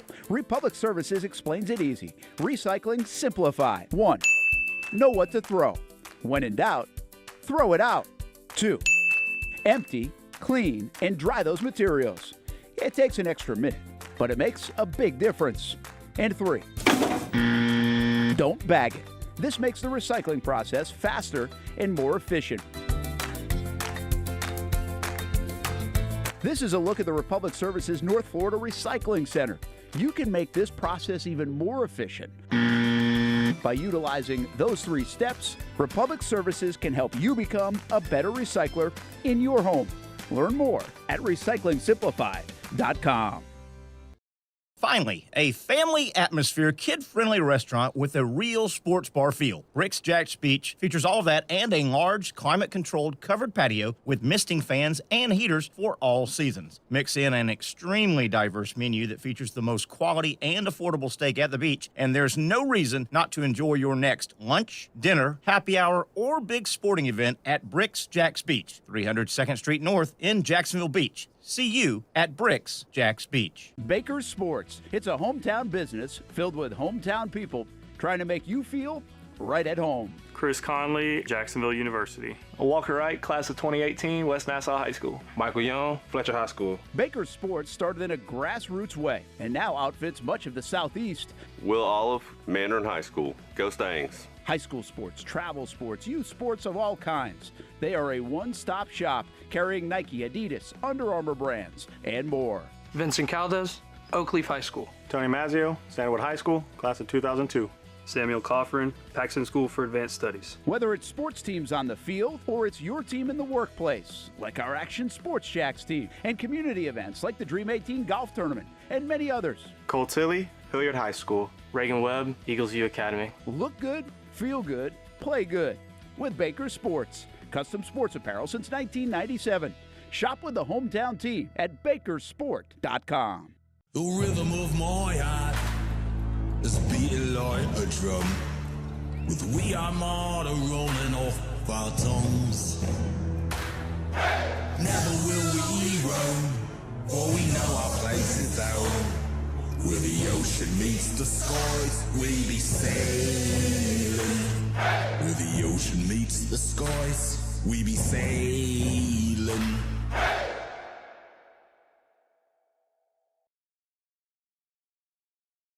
Contacts to try to Eric? Nancy Hogshead. Trenton Tour Show. We are at Sliders Oyster Bar. The place is a lot of fun all weekend. They always have Saturday and Sunday music on the patio. Open air fun place. We're on the indoor covered patio. They've got the outside patio. They put tents out there and have a big old time. Glad you're with us here. We'll be back tomorrow at 4 o'clock for the Young and Norvelle show. Guys, Pat, can we talk about your event next Saturday? Yeah, we can talk about the event. Pretty cool. It's the Jacksonville Hall of Fame. Not Jacksonville, Florida. Pick it up. Florida Sports Hall of Fame. It's the Hall of Fame. And actually, you and I were attended the first event. That was fun. That was awesome. Who was inducted? That was Donna Orender. Chipper Jones. Chipper Jones. He wasn't able to attend in person, but we had a video. And Tony Baselli. Tony Baselli and Daniel Murphy. Daniel Murphy. Yeah. That was and Fang. And Fang, the mascot. The mascot inducted into the sports hall. And what's really cool, it's every inductee gets a life-size bobblehead. Life size? Life size, yeah. Have you seen, and they leave them out at the igloo, right? Yeah, where the ice been practiced. Have you seen them? Where would you put one if you had one? Because it's too precious for you to think, I'm going to keep this as a lawn, put it in my front door. I put it in my passenger seat and just ride around with it. There I am, and there I am. Right? Hey, ladies, how you doing? But it's cool getting this to be at this nice event where you recognize some achievements of. We got Jim Furyk, Nancy Hogshead, the great Olympian swimmer from Jacksonville, and Ryan Murphy. Which recently he's too young to be inducted into the Hall of Fame. He's still got more that he can do, but as an Olympic swimmer, he's won a lot of medals. And this is a week from this Saturday. Yep. At the Igloo, which is right there off Emerson on 95. It's going to be on the ice. And that's where and obviously they cover it, but that's where the icemen practice. obviously and that's their headquarters. That's the headquarters of the Jacksonville Icemen. They play their games in the arena. You will serve next Saturday as the. I will give a message. I'm the keynote speaker. I got about 20 minutes up there, and just trying to take. I think it's we're doing a Hall of Fame. Yeah. And it's a fundraiser for Zoyer, which is I can remember. Group. Yeah. The sports group. Andy Kaufman. Yeah. He combined it with the names of his son. That's how they came up with the name. But they do a lot here in Jacksonville, especially when it comes to exposure for kids to ice hockey. Not only for kids with disabilities as well, which is another reason why I support them so much. But I think you reflect and talk about like how awesome it is for everything that these men and women dreamt about as little boys and girls, that we get to recognize the work that they've done. Absolutely. And how much more we should put money forth to help the next Jim Furyk, the next Ryan Murphy, and whomever else to hopefully get an opportunity where they can look back and say, I had this sport brought so many great things to my life. Yeah. So you'll be the keynote speaker, and I don't know how to describe what role. Everybody knows the actor, comedian David Spade.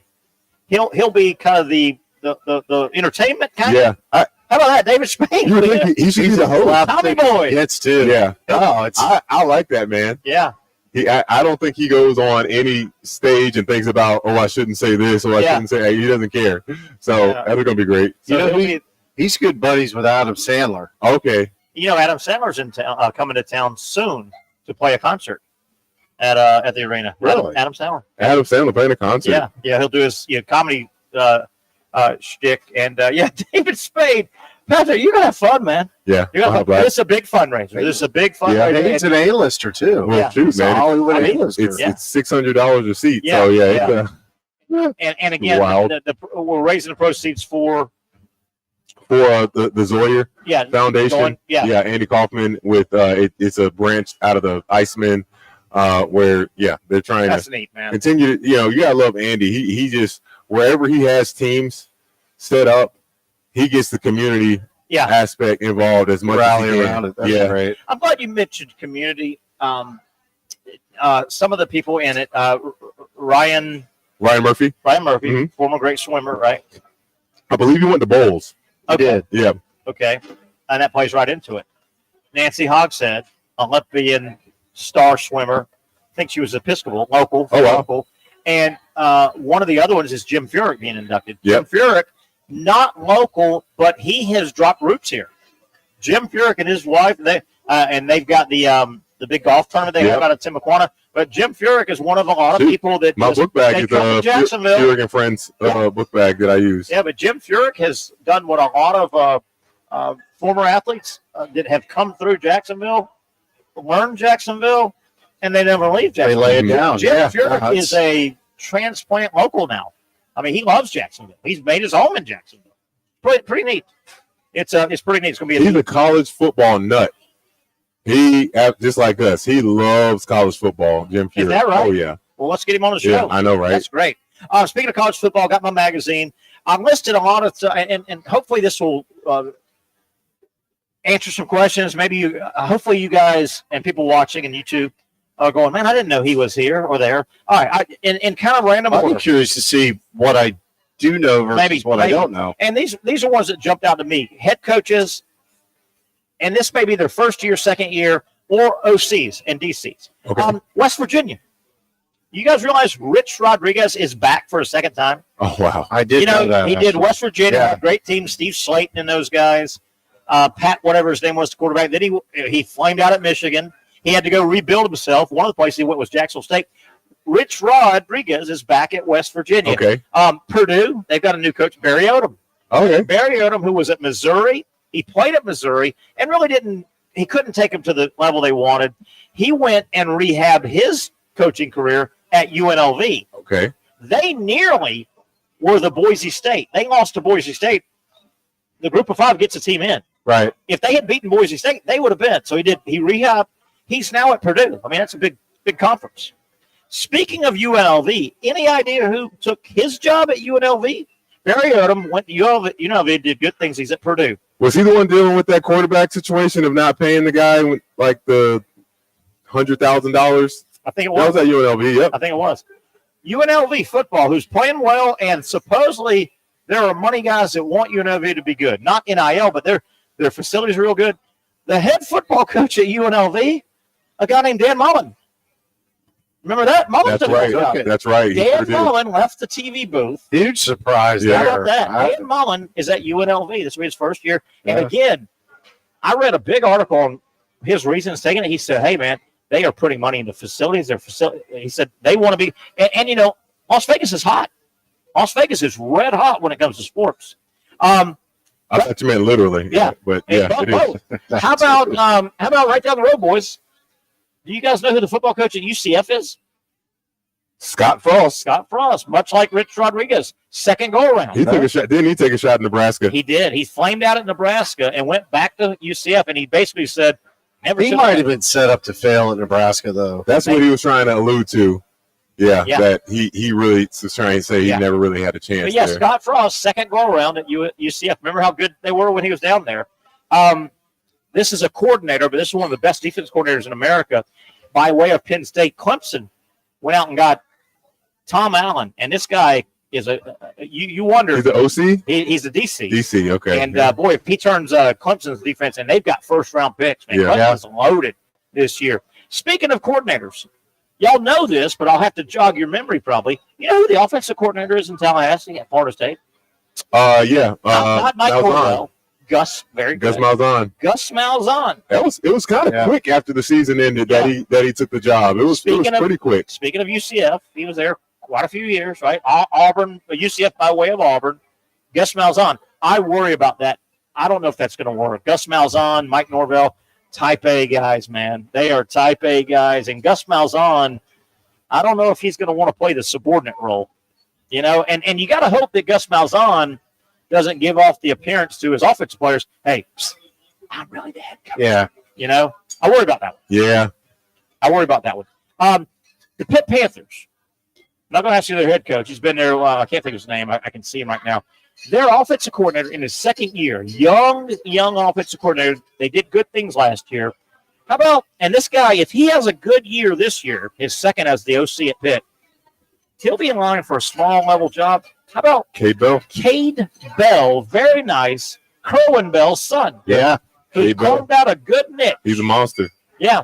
How'd you know that, Patrick? We talked about it before. Did we? And plus, I mean, I went to high school with Cade Bell. He's 1 year younger than I am, but I knew him when he was a knucklehead. He was a knucklehead. Yeah. He played for Kerwin at JU. Decent little player, left-hand. By the way, left-hander. Kerwin right-hander. Yeah. Cade threw left-handed. But Cade Bell's carving out a nice career. Everybody knows the North Carolina head football coach, Bill Belichick. He brought over Freddie Kitchens, who was a guy, bit player, a decent little quarterback at Alabama, went to the NFL. But, Freddie Kitchens was with the Browns. Yeah. Oh, yeah, I remember that disaster. Well, that's a whole Belichick-Alabama connection, too. Yeah, so Here's one for you. The Stanford football coach, and I'll give you this clue. The general manager is Andrew Luck, former Stanford star. He took the general manager job, because colleges now have general managers. Yeah. The Stanford football coach, they've only had this guy for 3 or 4 months because they fired Taylor was his name after the season. So they were Frank Reich. So Andrew Luck, remember Frank Reich? Oh, yeah.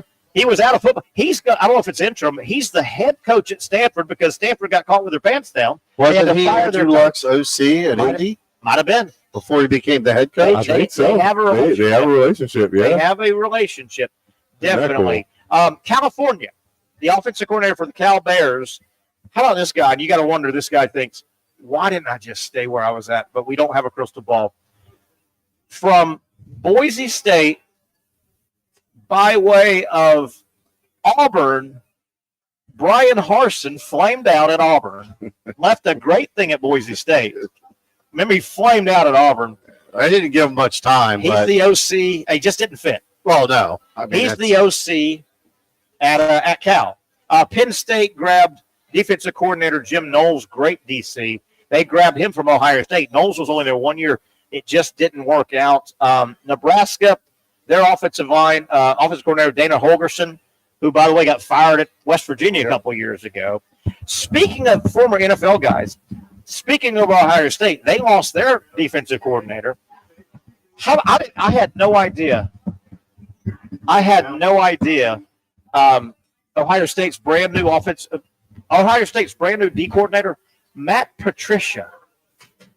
He was Belichick's right-hand guy, got an NFL job, and flamed out. Another overhired NFL head coach. Absolutely. And he flamed out in the NFL. He is the defensive coordinator at Ohio State now. I think I've got this right.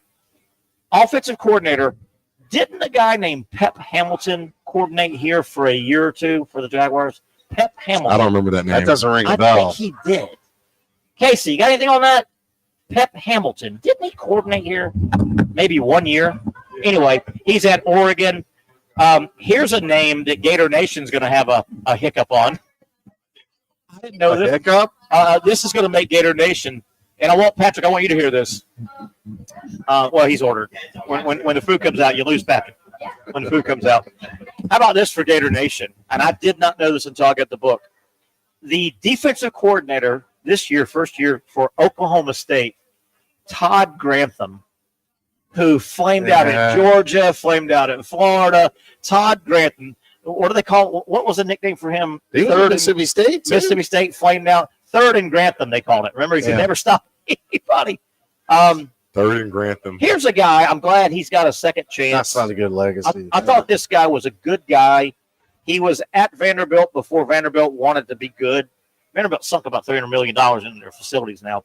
Derek Mason, remember him? He was at Vanderbilt, head coach for 3 or 4 years. Never could win big at Vanderbilt. Well, no one can. Nobody can. Now they put money into it, and they're trying. They still got a high school stadium out there? Yeah. They've added to it, though. Derek Mason, former Vandy coach, is now at Middle Tennessee Not State. one that would fit in Texas, by the way. It would not. It would not. All right, and I'll give you 1 or 2 more. We'll break it, and we'll start wrapping things up. Let me give you a couple more that I think you guys will go, whoa. All right, 2 more. This guy will be the first-year offensive coordinator for an SEC program. He will be coaching a beginning of the year Heisman candidate. Mike Shula is now the offensive coordinator at South Carolina with Lenore Sellers. Mike Shula flamed out as a head coach. Are we sold that Lenore Sellers should be the top quarterback prospect? I mean, so many people are. I sold him short. He got a lot of hype last year. He made me look stupid. I thought he was just an athlete playing quarterback. We'll see if he can follow it up. Right. Okay. He got really good toward the end of the year. So. And then this is the final one I'll throw out. I didn't know this, but I'm going to tie this into. You wonder why this guy isn't getting the Dion publicity, but I get it. He doesn't have a son. He doesn't have a Travis Hunter, but still, the head football coach, and this guy's worked his way up. I tip my hat to this guy. The head football coach, year number 1 at Bowling Green, is Eddie George. Oh, yeah. The great running back. Yeah, I knew that, too. He's been working his way up. Yeah. He was at a smaller school before that. Yeah. He might have went to Jackson State. He might have been the head. He was at a school like that. Or Savannah State or somewhere like that. Yeah, for sure. But he's worked his way up. I mean, he didn't say, hey, I'm a star NFL running back from the days. Give me a job. I'm surprised that Byron Leftwich hasn't tried to take a college job. Yeah. He seems kind of stuck, doesn't he? Is he still? He did. I don't think he coached after he got let go from the Bucs. Might not. I'm not sure if he's on the staff. He might. I'm not even sure if the Jaguars even talked to him when the job opened up. Yeah. They may not. All right, let's take one final break. Come back, reset. We're wrapping it up here. Happy hour crowd rolling in. Of course, we're at Sliders Oyster Bar. It's Thursday. We're down in the heart of Neptune Beach. You know Sliders by now. The great hangout, great people watching. Wonderful oyster bar, wonderful beverage bar, and of course, a huge menu. All the seafood you can want. The seafood provided by Safe Harbor Seafood. One segment left. We'll wrap this thing up and get out of here on a Thursday on the Young and Norvelle Show. At Southeast Orthopedic Specialists, we know pain and injuries can stop you from doing what you love. This is why our board-certified orthopedic specialists offer the latest in both non-surgical and surgical treatment options and create a treatment plan tailored to your unique lifestyle and goals. So, whether it is a sports injury or that nagging pain that's keeping you from doing what you love, our team has the right treatment for you. For more information or to schedule an appointment online, visit our website. You really got to hand it to him. Hold on. The previous play is under further review. I'm not sure what he could review, but okay.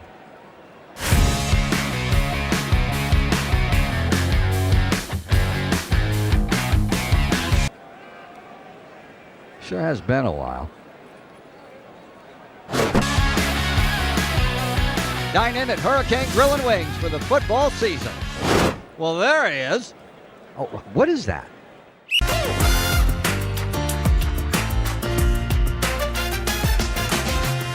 Empower a future, inspire a dream. It's a bold but simple mission for the Jacksonville Police Athletic League known as Jax PAL. Help the next generation of kids in Jacksonville shape a brighter future. Their after-school programs, teenage leadership programs. There's community outreach. This has been just an awesome opportunity to be out here with my colleagues and do something good for the community. It's really been an interesting opportunity to just see everybody work together in a way that we don't normally in the office. And there's sports.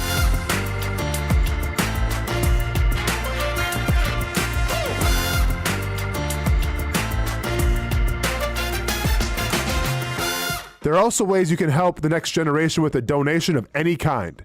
Just visit jaxpal.org to get more information. Empower a future, inspire a dream with Jax PAL. Finally, a family atmosphere, kid-friendly restaurant with a real sports bar feel. Rick's Jack's Beach features all of that and a large, climate-controlled covered patio with misting fans and heaters for all seasons. Mix in an extremely diverse menu that features the most quality and affordable steak at the beach, and there's no reason not to enjoy your next lunch, dinner, happy hour, or big sporting event at Rick's Jack's Beach, 300 2nd Street North in Jacksonville Beach. See you at Rick's Jack's Beach. There's a saying in sports, you can't win them all, but you can win a lot with good folks on your team. Like that one painter, First Coast. It's tough to beat the sun in Florida, so your home fades. It's tough to beat that HOA when they come calling. Beat the sun, beat the HOA with that one painter, First Coast. And it's a good time to do it. Less rain to work around, and painting in mild temperatures is perfect. After all, the paint bonds to the surface so much better. Give that one painter First Coast a call at 904-417-3557 or look them up at first-coast.thatonepainter.com. Fast estimate, guidance on color and HOA requirements, and the highest quality job you'll find anywhere. Be a big winner in your neighborhood with that one painter First Coast on your team.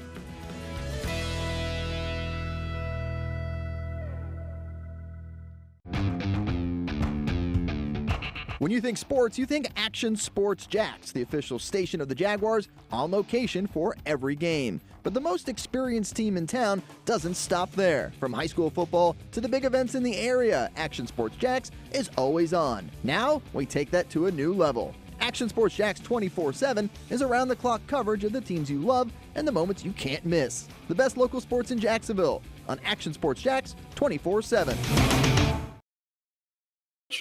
All right, back we go. Final segment, wrapping things up. Been a fun one. Here as we are, gosh darn, we're getting close to football season. NFL guys report on Saturday, the rookies across the league, basically. The two Hall of Fame teams have already reported, I think. Yeah, they're way ahead. They do an extra week or two. Terry Norvelle here, Trenton Torsia, Patrick Young as well. Had a lot of fun today on the program. We were talking during the break, guys. MLB All-Star Game was Tuesday. The Texas Rangers did a pretty cool thing. They didn't have to do this. One of their best pitchers, Evaldi, has been with Texas for a while, having another good year. He's been a really good major league pitcher. For years. For years.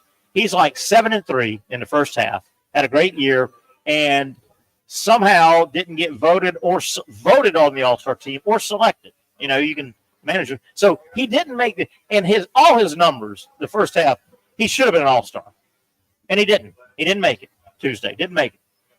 See what the Rangers did? In his contract, he's got one of those bonuses. Every year he makes the All-Star, he gets $100,000. They went ahead and gave him $100,000. Good for them. They went ahead and gave him $100,000. Yeah. Wasn't that cool? Yeah, that's awesome. He deserved it. Yeah. I mean, you look at Paul Skeens as great, yes, and he has the lowest ERA, but he's 4-8. Yes. That's sad. That's so sad. Did you see Skeens? He threw about 18 pitches and said, bingo, bango, bongo. First inning, he was Skeens. He was him. He was. Hey, I actually had 105. Yeah. I have a funny story. Okay. Cal Raleigh. Yes. The big dumper. What name? That's his nickname. Yeah.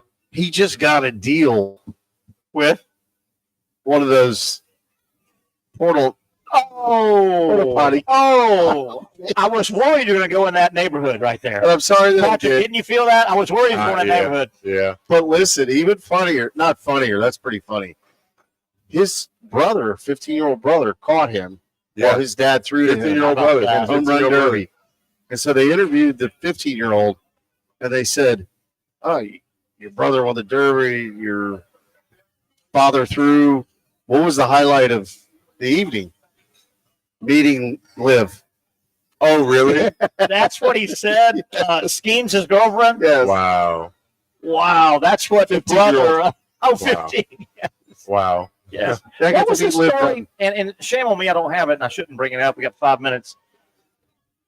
Liv, what's your last name? Dunn. Liv Dunn, the girlfriend of Paul Skeens. And there's some story floating around that she was at a game and they were doing a lookalike cam. And wherever she was at, the stadium, they said, okay, we're going to do a lookalike cam and see who looks like Liv Dunn. And they focused on this girl who looked just like Liv Dunn because it was Liv Dunn. And they didn't know it. And I think Skeens threw like 106 way high out of the Is that or something. Isn't that crazy? How about this for Major League Baseball? And we've known this. The All-Star games really have run their course. Mm-hmm. The NBA has it's unwatchable. The dunk contest has kind of run its course. I know. Major League, the NFL, they don't even really have a game. They don't even flag football. They do flag football, and I think they're getting rid of it. It's been knocked out. MLB, you can still at least play a game. It's hard to jack up a baseball game, unless you're the Savannah Bananas. But baseball, MLB, obviously just wrapped up their All-Star game.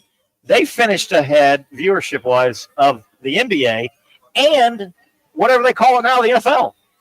MLB's All-Star game outperformed the Major League Baseball's weekend off, and they're trumpeting that. They're now, But would you guys agree? The home run contest, the dunk contest, you can only do so much, and they've run their course, haven't they? There's got to be competition. Yeah, to it, like real competition. Yeah. Let me see. Three guys trying to dunk on each other and blocking shots. Okay. That I would watch that. I like that better. I mean, I would watch that. You're going to run out of dunks anyway, right? And that's kind of the problem. You're going to run out of dunks unless you bring. Remember, they tried to bring fake stuff in and jump over a car and all. That's silly. I don't know if that may be here. Yeah, is that here? Yep. Yeah, that's perfect. But then but like baseball, the home run derby, you can only see a guy throwing 58-mile-an-hour BP to a big guy swinging as hard as he can. I mean, okay, and it goes way over the fence. Yeah. And it goes way over the fence. And guess what? It goes way over the fence. Right? They've just kind of run their course a little bit. Remember when Chris Berman, love the guy, he's iconic, but everything was, his home run call, back. That was it. And he has to say it, Oh! 200 times during the home run derby. Oh my gosh, yeah.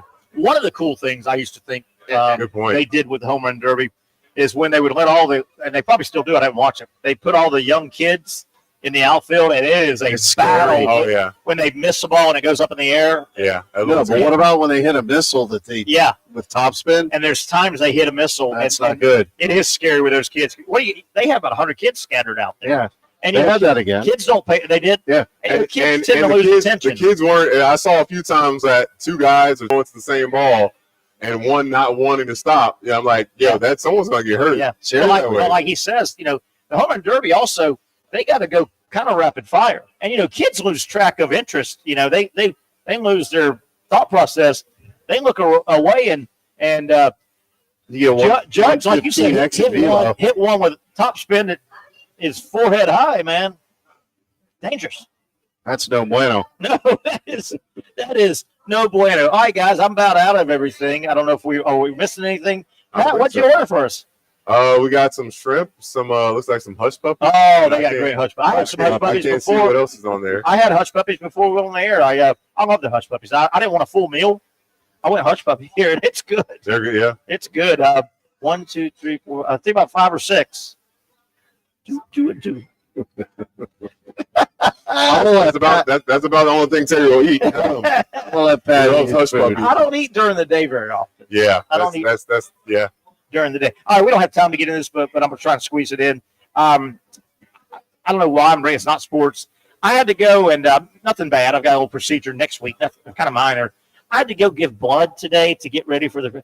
I hate that. The older I've gotten, I'm so squeamish. You are squeamish. I'm like, and I'm sweating when the girl. I'm like, man, that needle is so small. You should be squeamish if someone's holding up a knife. Okay. That's how people act. They act like that little needle is a knife. I'll try to think about shanked. that. Yeah. Are you squeamish? So I don't like that area. No, here's what I do. I do too, but I'm like, if I see that, I see it, I'm done. I'm like, girl 1,000 times. Are you gonna be quick? It's gonna be easy. It's gonna hurt. As they're going, I'm just like, no, Patrick, no, go away. No, on the floor. You're a weirdo, Patrick. Don't do that. Ugh. All right, buddy. Enjoy your meal. Trent, thanks for coming out twice this week. Enjoyed it. Had a lot of fun. You're always welcome, as you know. That'll wrap it up. I want to thank everybody, these two, and of course Casey Kurtz, that made the show go. We'll get on it again tomorrow, 4 o'clock, 4 to 6, the Friday edition coming up of the Young and Norvelle show right here on Action Sports Jacks.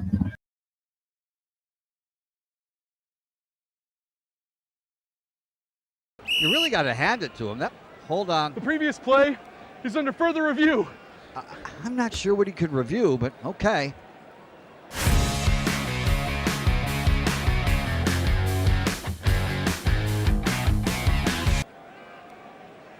Sure has been a while. Dine in at Hurricane Grill and Wings for the football season. Well, there he is. Oh, what is that? At Southeast Orthopedic Specialists, we know pain and injuries can stop you from doing what you love. This is why our board-certified orthopedic specialists offer the latest in both non-surgical and surgical treatment options and create a treatment plan tailored to your unique lifestyle and goals. So, whether it is a sports injury or that nagging pain that's keeping you from doing what you love, our team has the right treatment for you. For more information or to schedule an appointment online, visit our website. Most of us know how to throw.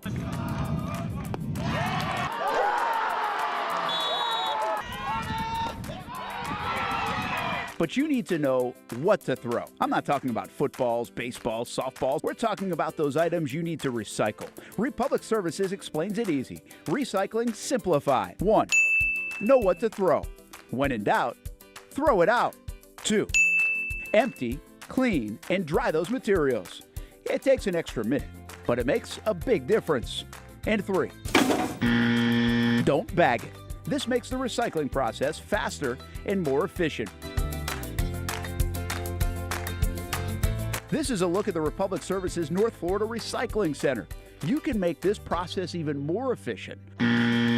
By utilizing those 3 steps, Republic Services can help you become a better recycler in your home. Learn more at Recycling Simplified.